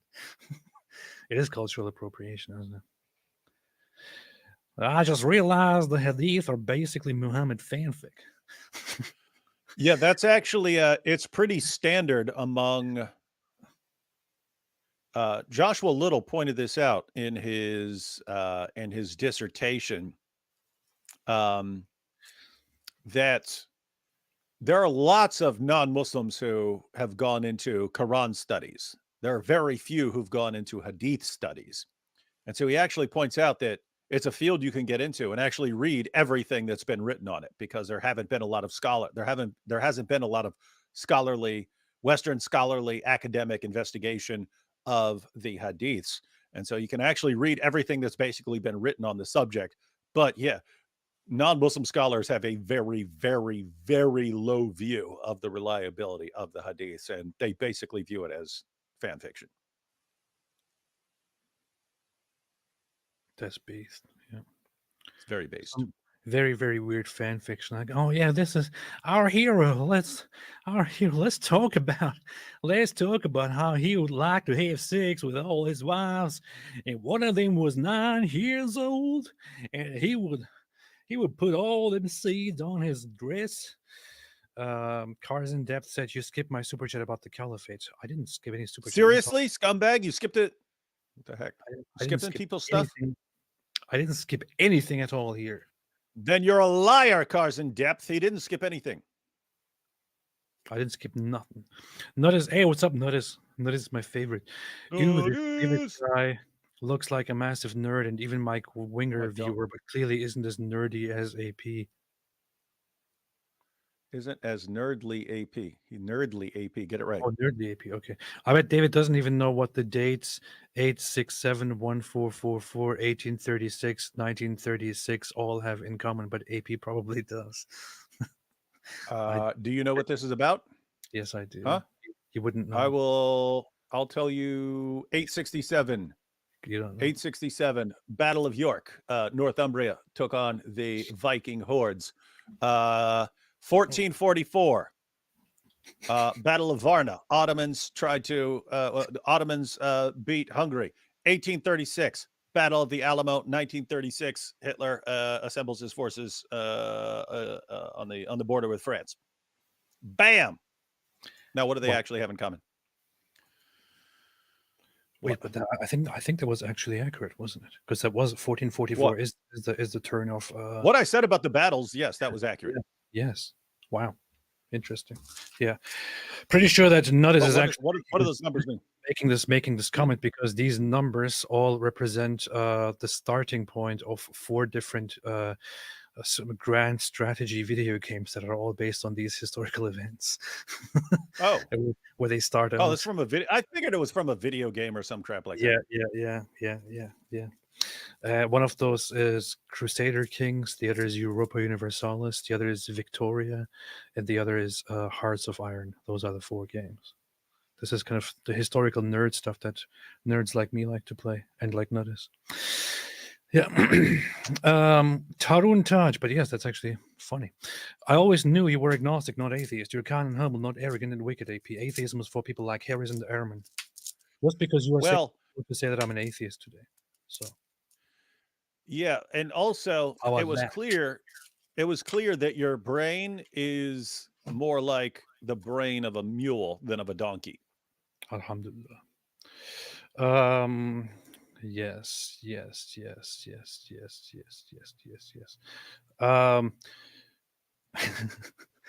Celeria, that is correct. AP, let's go Paradox. Woo.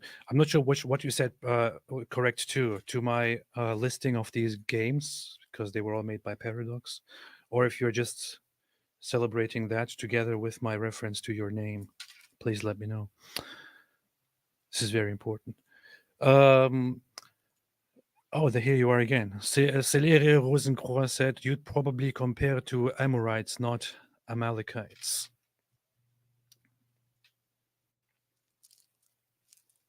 And David will now explain to us why. I think the Amorites were the Moloch worshippers. Oh yeah, I didn't go by that. I didn't go by that. I'm just going by the prime wickedness and the reminders of remember Amalek. Remember what Amalek did to you. Brett said, did you watch Black Hawk Down from Belgium European Union? Did I watch Black Hawk Down? Isn't that like an old thing? No, I haven't. I saw Black Hawk Down. I didn't see Black Hawk Down. It's not that old. That's like what, around? I mean, I saw it in early 2000, so it must have come out before that. Really? Black Hawk? Oh yeah, 2001. Okay, never seen it. Pretty Belgium. dope movie. True story. True story too. How about no? Tauren said, okay, now jokes about atheism aside, why did Putin change? Because of geopolitics and rejection from Western world and the rejection of the Western world to agree with his demands to reintroduce certain regions and certain cultures that were prior to his time part of Russia into the Russian sphere of influence or into Russia directly. The Western world didn't want to play like that, and he didn't like that. And now he's making excuses, saying, "Well, the NATO, they expanded, and they were not supposed to expand. They promised no more expansion, but now they're expanding, and we in Mother Russia, we will not tolerate this." Hey, what's up with Armin, man? What is it? I just looked up. I was like, oh, let me see what Armin is saying about the Iranian copter thing, and I can't see him saying anything. Is he doing something? Is he busy? He's not posting anything. Yeah, that's what I mean. I was like, hey, I want to see what Armin's got to say about this. He's probably talking about it on his on the channel on Atheist Republic. I was messaging. Yeah, but I went to his channel and I went to Atheist Republic. I didn't see anything about it. I don't know. I was chatting with him yesterday. He was very happy about the death of Racy. So that's messed up that you shared that detail, because he might have wanted to portray himself as sincerely broken up about it. No, I know for a fact that Armin was like very, very happy about the death of Ibrahim Raisi. So that's one of his. Well, that's a fellow Iranian there, man. Why would he be happy? Well, I know for a fact that he was very, very happy. He may have been crying. He may have been crying on the inside. You don't know. He was very happy, very, very happy. Apostate, prostate, proud Irishman said, "AP, do you have a mailing address? I want to send you some shekels. It's actually a mail bomb."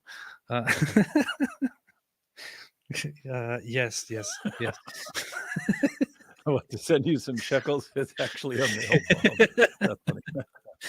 Sajala Amal Cooley, George Clooney's wife, is a big part of the reason that Netanyahu was being prosecuted. Yeah, the prosecutor actually went and asked her to be part of the panel and give her opinion on the issue, and she did. And the funny thing is that she was being pressured by people left and right repeatedly to say something in support of Palestine, and she didn't. And people were calling her out and saying, "Oh, look at this! She's betraying us. She's not saying anything against Israel." And now they are celebrating her because she helped with this ICC arrest warrant request. And by celebrating that, they are not at all helping fight the narrative that there is some major bias involved here. But of course, when the bias is against Israel, then it's acceptable, you know. So that's that. No more movies for George Clooney. Christina, no AP. more Batman. Christina says, "AP, why are you so negative about the future of Islam? What David Wood is extremely positive." Well, I don't know, man. I don't know. I just don't think the European people and Western people in general are as smart as I thought they are. But I don't know. I wish for the best. You know what I'm saying? David, what do you say? Islam's a joke. It's crumbling from within. All the screaming and chest thumping is a bunch of tantrums because they know the avalanche of apostasy. Avalanche of apostasy is about to overtake their precious birthright advantage. They're crumbling everywhere, crumbling in Iran, crumbling in the Middle East. Dawa, their entire defense right now is the biggest bunch of liars and morons the world has ever seen, and no way it lasts, no matter how many Sneekos and Andrew Tates they cling to. Yeah, I feel generally a little bit disappointed, and it's disheartening to see all the insanities that are going on social media. Yeah. And Yo. Just let me see if I have your view correct. Your view would not be, oh, Islam is so strong that it's going to dominate us no matter what. It's people are so freaking stupid and insane that even this thing that's falling apart, they're not going to be able to stand against it because people suck really bad and they're stupid and insane and destroying each other. I don't realize there's this thing that's about to eat them alive. And as long as people are this stupid and insane, they can't stand against that thing. Something like that. pretty much. Yeah. Pretty much. I don't think that at any point in time, Islam will be like a governing, ruling power over us or over the people or something like that in the West. I don't think that it's. I don't think that there is any possibility for something like that to happen. However, it can bring a lot of pain, and it can bring a lot of pain, and pain that could have been avoided so long ago that can still be, reduced, but people are just so blind to it that they allow it to happen, and they don't listen to people when they tell them what Islam is and what Islamist organizations look for and aspire for. Now, one scenario is it is entirely possible that, for example, in a future UK, there would be a very serious, large Islamist party actually rallying, advocating for, and introducing laws that are Islamic and that will bring restrictions for the British people and will lead to hostilities, to fighting. In fact, it is entirely possible that there would be a separatist Islamist movement within the UK wanting to establish, a separate Islamist or Islamic, state governance or something within this land, within the land of the UK, for example. The UK is just one of those examples.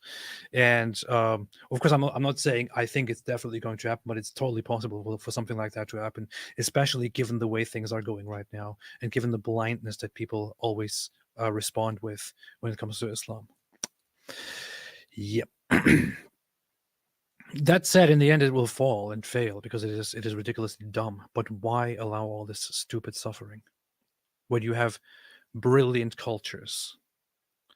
I mean, don't you realize that Europe is great, and Europe was made great because of European standards and European values and European judgments and the European way of thinking and working and living and all that? Why bring this unnecessary, ridiculous suffering from the failed world into the wonderful world and mess it all up? Why? I just don't get it. Bear Lamb says Islam has its own problems, just like Christianity. The Catholic Church has committed many atrocities against young children. I don't get the beginning of this comment at all, but yes, definitely, yeah, there are definitely things that are happening within that, which are different topics that need to be addressed and dealt with. Yes. Matt Silva says, "Hey AP, are you ready to become a good Christian Stalin like us?" Hang on, little slight difference there. Little slight difference. You can't overlook that in Islam, when you have the problems with little kids, it's because it's taught in Islam that it's okay to bang little kids. Yes. In Christianity, Jesus said it's better for you to have a millstone tied around your neck and be tossed into the ocean than messing with these little kids. So kind of a difference there. So in other words, you can have a pervert from any background who does messed up stuff. Yes. When you actually promote it as a good thing, you're dealing with a different situation here. Yes. I do think that just from a psychological perspective, that there is just a fundamental problem within Catholicism, and I'm sorry to say this, but that celibacy is just not something that a natural, regular human can actually healthily live with, and that some of those consequences come from the whole the attempt to actually impose such a life. Yeah, there should be more of a vetting process. Like if someone wants to be celibate for their entire life, yeah, totally up to you. But yeah, you might want to be careful about about who you send down that path. Are they going to actually able to keep that up? And if it's a situation where you take your vows and you can't, you're not going to have a relationship with an adult, and you think, oh, I'll just mess around with these little kids. Yeah, you need to make sure you've got a system in place for weeding people out like that. Mm-hmm, mm-hmm. Yeah. Teesbot said, do you think there is any truth to claims of Israeli oppression of Palestinians? I am pro-Israel, by the way. Depends on how you define oppression. It's a very vague question. I would say that no. So there certainly is no deliberate attempt to oppress the Palestinian population. There are, however, restrictions imposed in order to prevent severe harm and in order to take safety measures which may be perceived as oppressive that are a necessary part of a war, for example, or different operations. But oppression is very vague, needs to be defined further.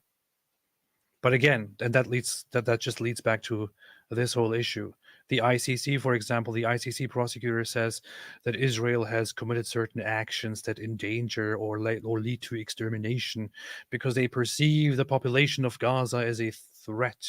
But then you look at data like this, which we just talked about, of 70% of Palestinians support Hamas's October 7 terror attack.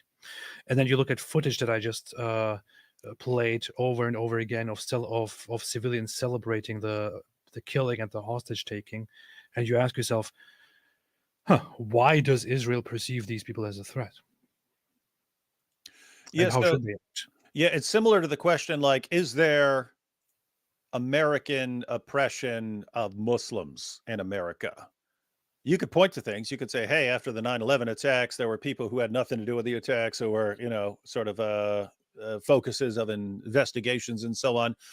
You could point out to where, oh, this woman had her hijab tugged on by a person in a grocery store. So you could point to things like that, and you could say, so if you're defining oppression like that, you could say things. But I mean, overall, you'd say no. So yeah, you'd have to. So it would be similar in Israel. You got people. You certainly have people who are very suspicious of Palestinians for reasons and so on. You can have people who are not nice to Palestinians and so on. But is there like this mass oppression of the people? No, I'd say the situation the people the Palestinians are in is because of themselves. If they didn't, if they'd taken the two-state solution the 787 times they were offered one, and focused on building up their land instead of digging tunnels and making things to hurl rockets over at Israel, situation would be very different right now. Probably be neighbors, good neighbors.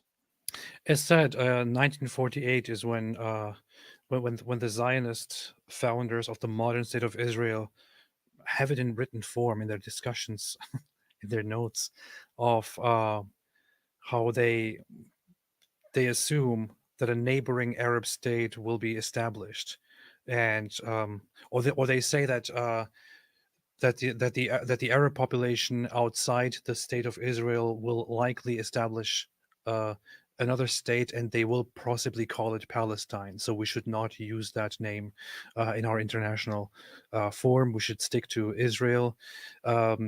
And we should also stick to something that will not antagonize the Arab population living inside Israel. So the founders of the modern state of Israel were taking into consideration the feelings of the Arabs inside their state, and were also totally accepting of the idea that there will be a neighboring Arab state, possibly, and they were okay with that. That's what they were going with. That was the plan. And what did the other side do? They decided to declare a war instead, and to say, we want all of this. All of it is ours. It has been the same consistently. And yeah, how's that working out for you? AP, seriously, if so you have the British, they controlled the land. Western powers defeated the Ottoman Empire, World War I, World War II. They decide, let's divide up this land. We're going to give this tiny little piece right here. Tiny little piece. That's going to be Israel. Here's this other area that's going to be something else. If the other side had just said, well, you know what? We may not like some of this. We may not like this, but it actually makes sense that the Jews can have a little plot of land, seeing as how there was just a genocide and there's all these people right down here who want to finish the genocide and completely exterminate them. We completely understand why you guys want to be under the control of your own little plot of land. So let's all try to get along the best we can. Yeah, there are going to be some bad feelings, but we'll get past it. And we'll try to become good neighbors. Yep. Do you think Israel would have been happy to be good neighbors? I think so. Yes. I think the world would be very different right now. So why do you have to have this obsession? Because there was even the suggestion to simply create one single state in which neither side is the one in charge. This was the British suggestion, the idea that there would be one state called Palestine, which one side could call Palestine, the other side could call Land of Israel or Palestine, and then the both sides would have mutual respect and autonomy in this land to rule over to make their own laws and rule over and govern over each other or over their own people and so on, and live in peace together. The Zionist side, the Jewish side, they thought, okay, this sounds bad, but maybe we can work with it. Despite the fact that the Arabs were the majority. The Arab side said, no, we don't want that. We want all of this land and we want all of it to be ours and we want to be in charge of it. There should be no autonomy for any Jews or anything like that. They have had this obsession, this ridiculous, stupid greed for all of this land will be ours or else the entire time. And what did that bring? Where did it get them? In the end, they will end up with nothing. You could have at some point agreed to simply having half or almost more than half of the land, actually, which was also offered, which the Jewish side accepted. But no, they want more and more and more and more and more and more and more, and eventually they end up with nothing at all. Stupid. Absolutely stupid. Ari Wasserman said, Patrick Bet David Wood needs a blood-colored Bugatti.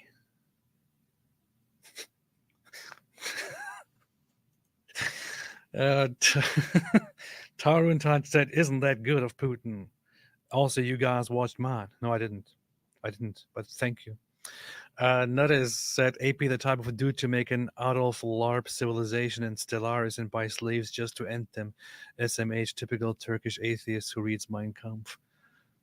This is true, I did do that, actually. On all of the accounts, I did all of those things you just mentioned. This is true.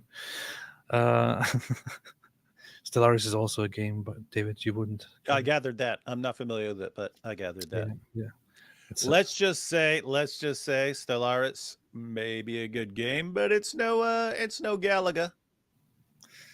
There you go. It's no pole position. There you go. It's no Legend of Zelda. Yeah, there you go. It's no Final Fantasy. It's no Super Mario Bros. Or Super Mario Brothers 2. Or Super Mario Brothers 3. Yeah. Or Super Mario World. That one I didn't play. I beat 1, 2, and 3. I don't know about Super Mario World. I don't even know what language you're speaking. I think there's Super Mario World and there's Super Mario World 2, Yoshi's Island. That was the first game. Idea what you're talking about. That was on the Super Nintendo. Oh, never had a Super Nintendo. John, that was my first console that I had. It's funny. John said, AP, when did you switch from atheist to agnostic and what changed your mind? He literally just talked about that during a live stream. That was yesterday. Yeah. John is somebody who doesn't watch your channel. Well, who cares what you're at? Well, who cares what your stupid questions are, John? Go away. No one likes you. Don't watch my channel. I just watch AP, and then I ask the same thing that AP already talked about on David's channel yesterday because I don't like David because he's a Christian. Well, then you get no answer. Bye. Bye, Felicia. I talked about it briefly because the question came up. Yeah. I might talk about it. I might talk about it again at some time when I'm in the mood for it. I'm almost about to end this Hey, no, look, dude, here's what you do. Here's what you do. You make a video. You make a video titled "Why I'm No Longer an Atheist, but an Agnostic in Search of the Truth. Is it in the Quran?" And show yourself looking at the Quran. 1 million views. No.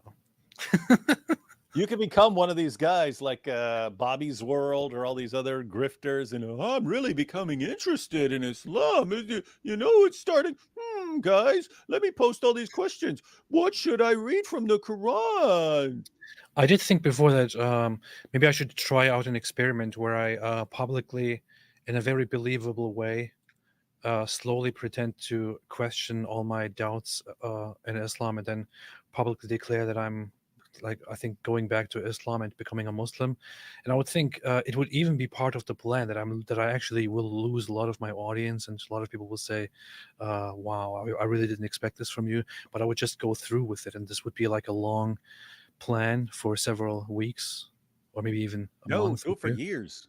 And then just wait till all the Dawa donations have come in, and then use it to destroy Islam. Just to mess with the Dawa community and the Muslims, and then to eventually say, I had this plan all along, and it was all just a game.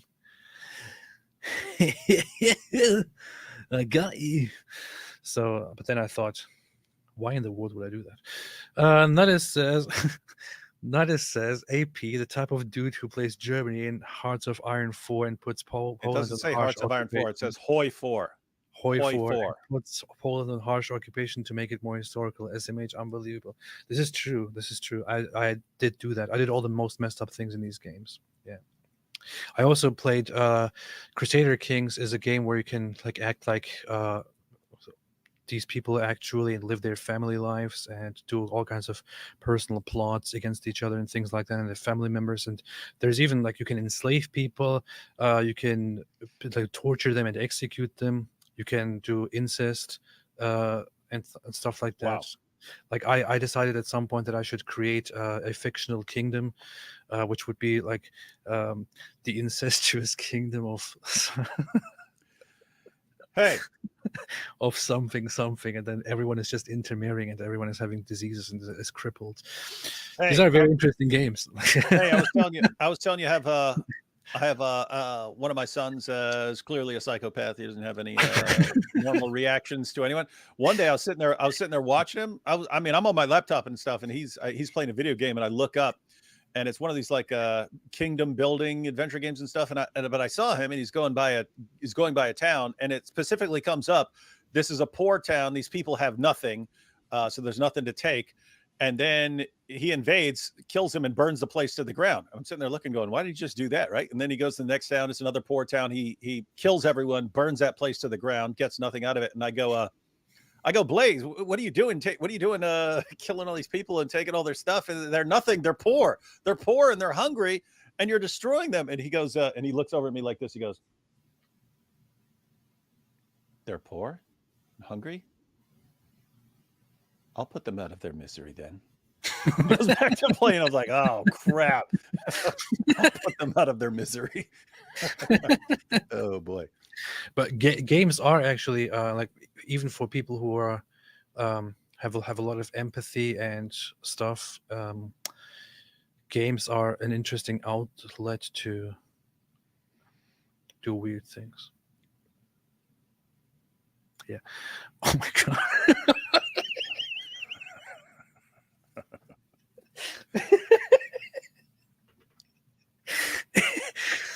Senior Monk said AP described Pakistan. Okay. Yep. Not gonna add the context there. Oh, Michael G, that's Crusader Kings for you. Exactly. That's what people do. That's what they do. Pakistan. John, AP, RC Sprawl. I saw statistics recently which showed that the majority of 60% of people of marriages in Pakistan are cousin marriages, or 60% of kids are born from cousin marriages. John said AP, RC, that explains a lot. RC Sproul converted to Christianity after reading Ecclesiastes 11:3. Who is R.C. Sproul? R.C. Sproul? Yeah. Famous, famous Christian. Oh. Famous Christian writer. Beast. Well, Ecclesiastes is the only book that I read repeatedly. So, from the Bible. It's kind of funny that I would do that.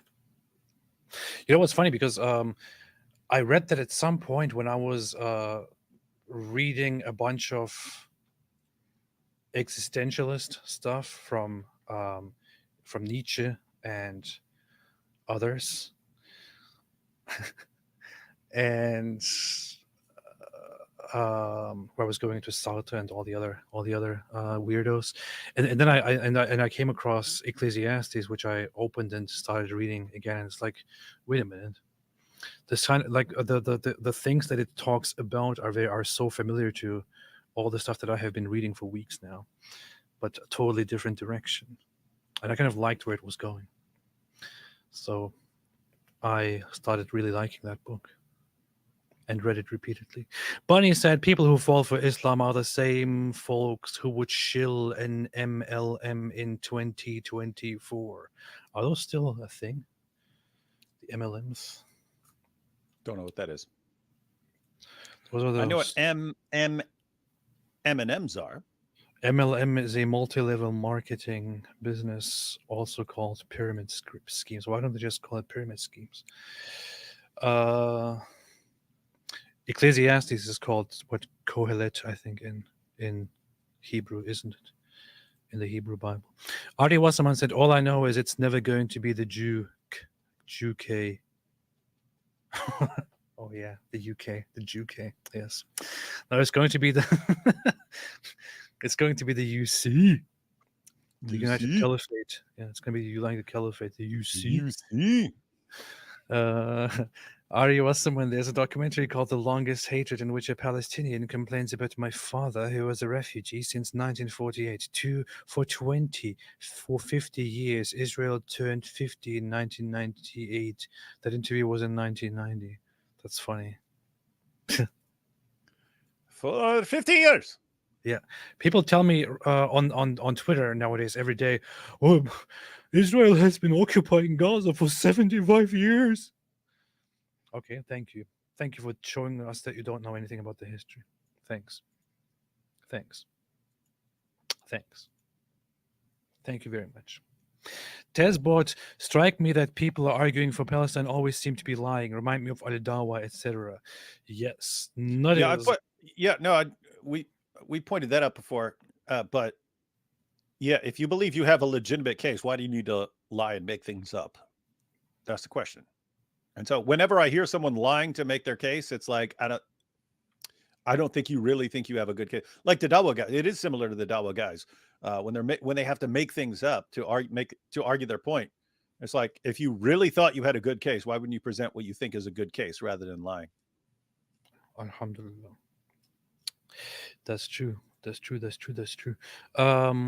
What were we saying? David, notice that David, the type of guy who says Hoi 2 is better than Hoi 4 because he's an old nerd and can't get behind the good new games. Yeah.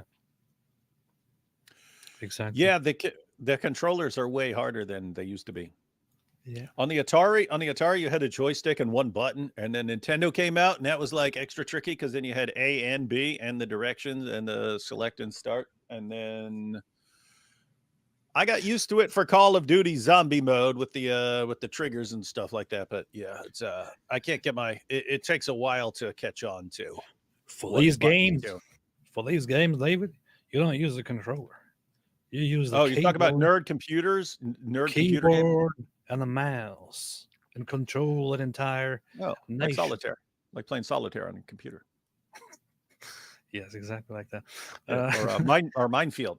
Yes. Or Minesweeper. It's Minesweeper, it's called. Yeah, these games are basically like Minesweeper. Ari Wasserman said, Andrew Tate lies in state, I can rap too. Yeah. I can rap too. Notice that AP, the type of dude who gets a perfect circle achievement in Crusader Kings 3, while David is a type to get saint and above God achievement.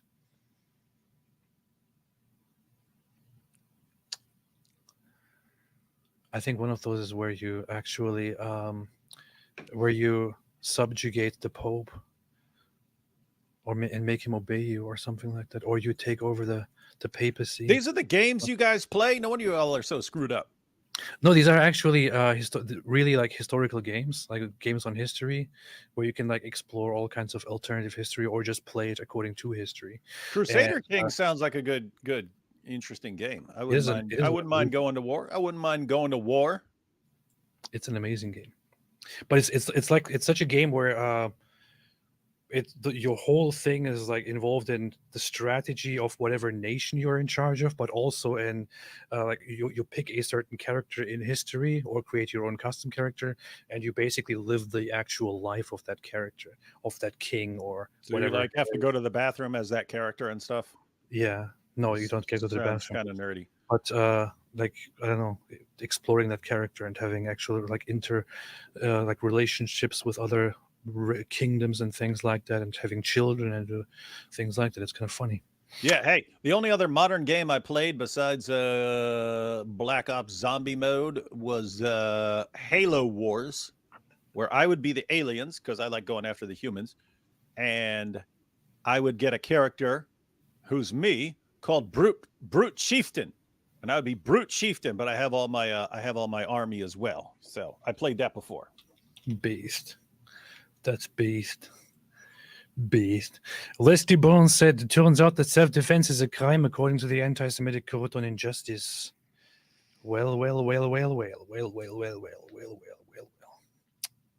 If people are coming to kill you, you're not supposed to just kill them back. You can't do that. You can't fight back. Notice that AP, the type of dude who still plays Wow. Imperial Rome. Wow. Or Imp Rome. That's actually a pretty good guess.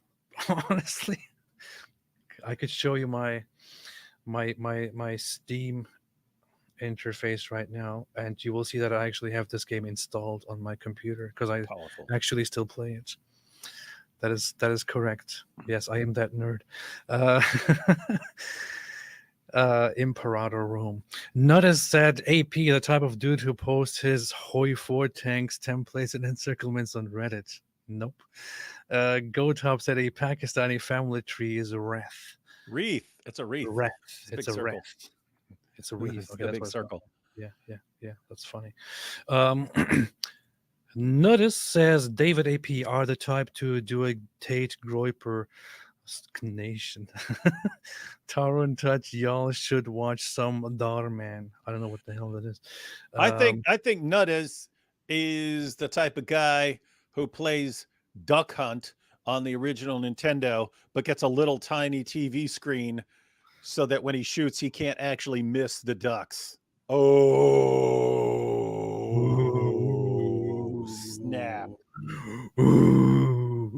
I actually did that once. I was like, what if I hook this up to a tiny little TV so I can't actually miss? And I realized I could have broken the all-time world record on that thing.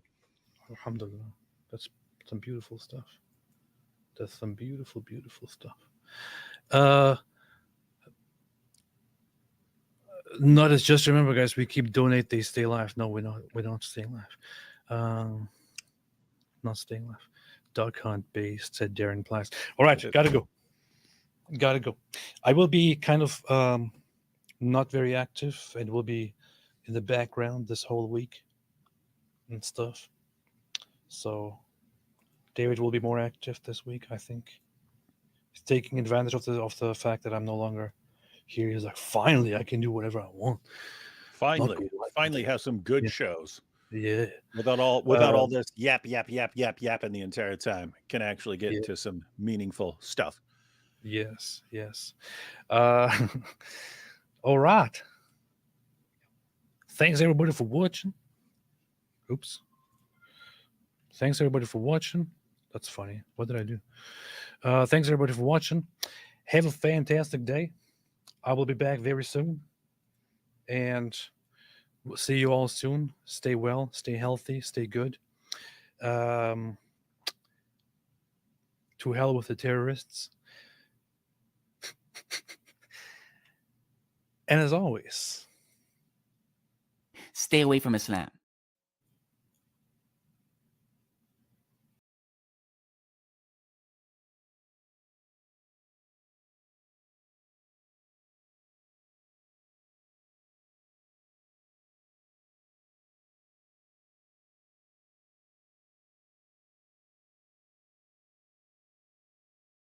Whatever you do it for less at Harbor Freight. Hey everybody, today we're debating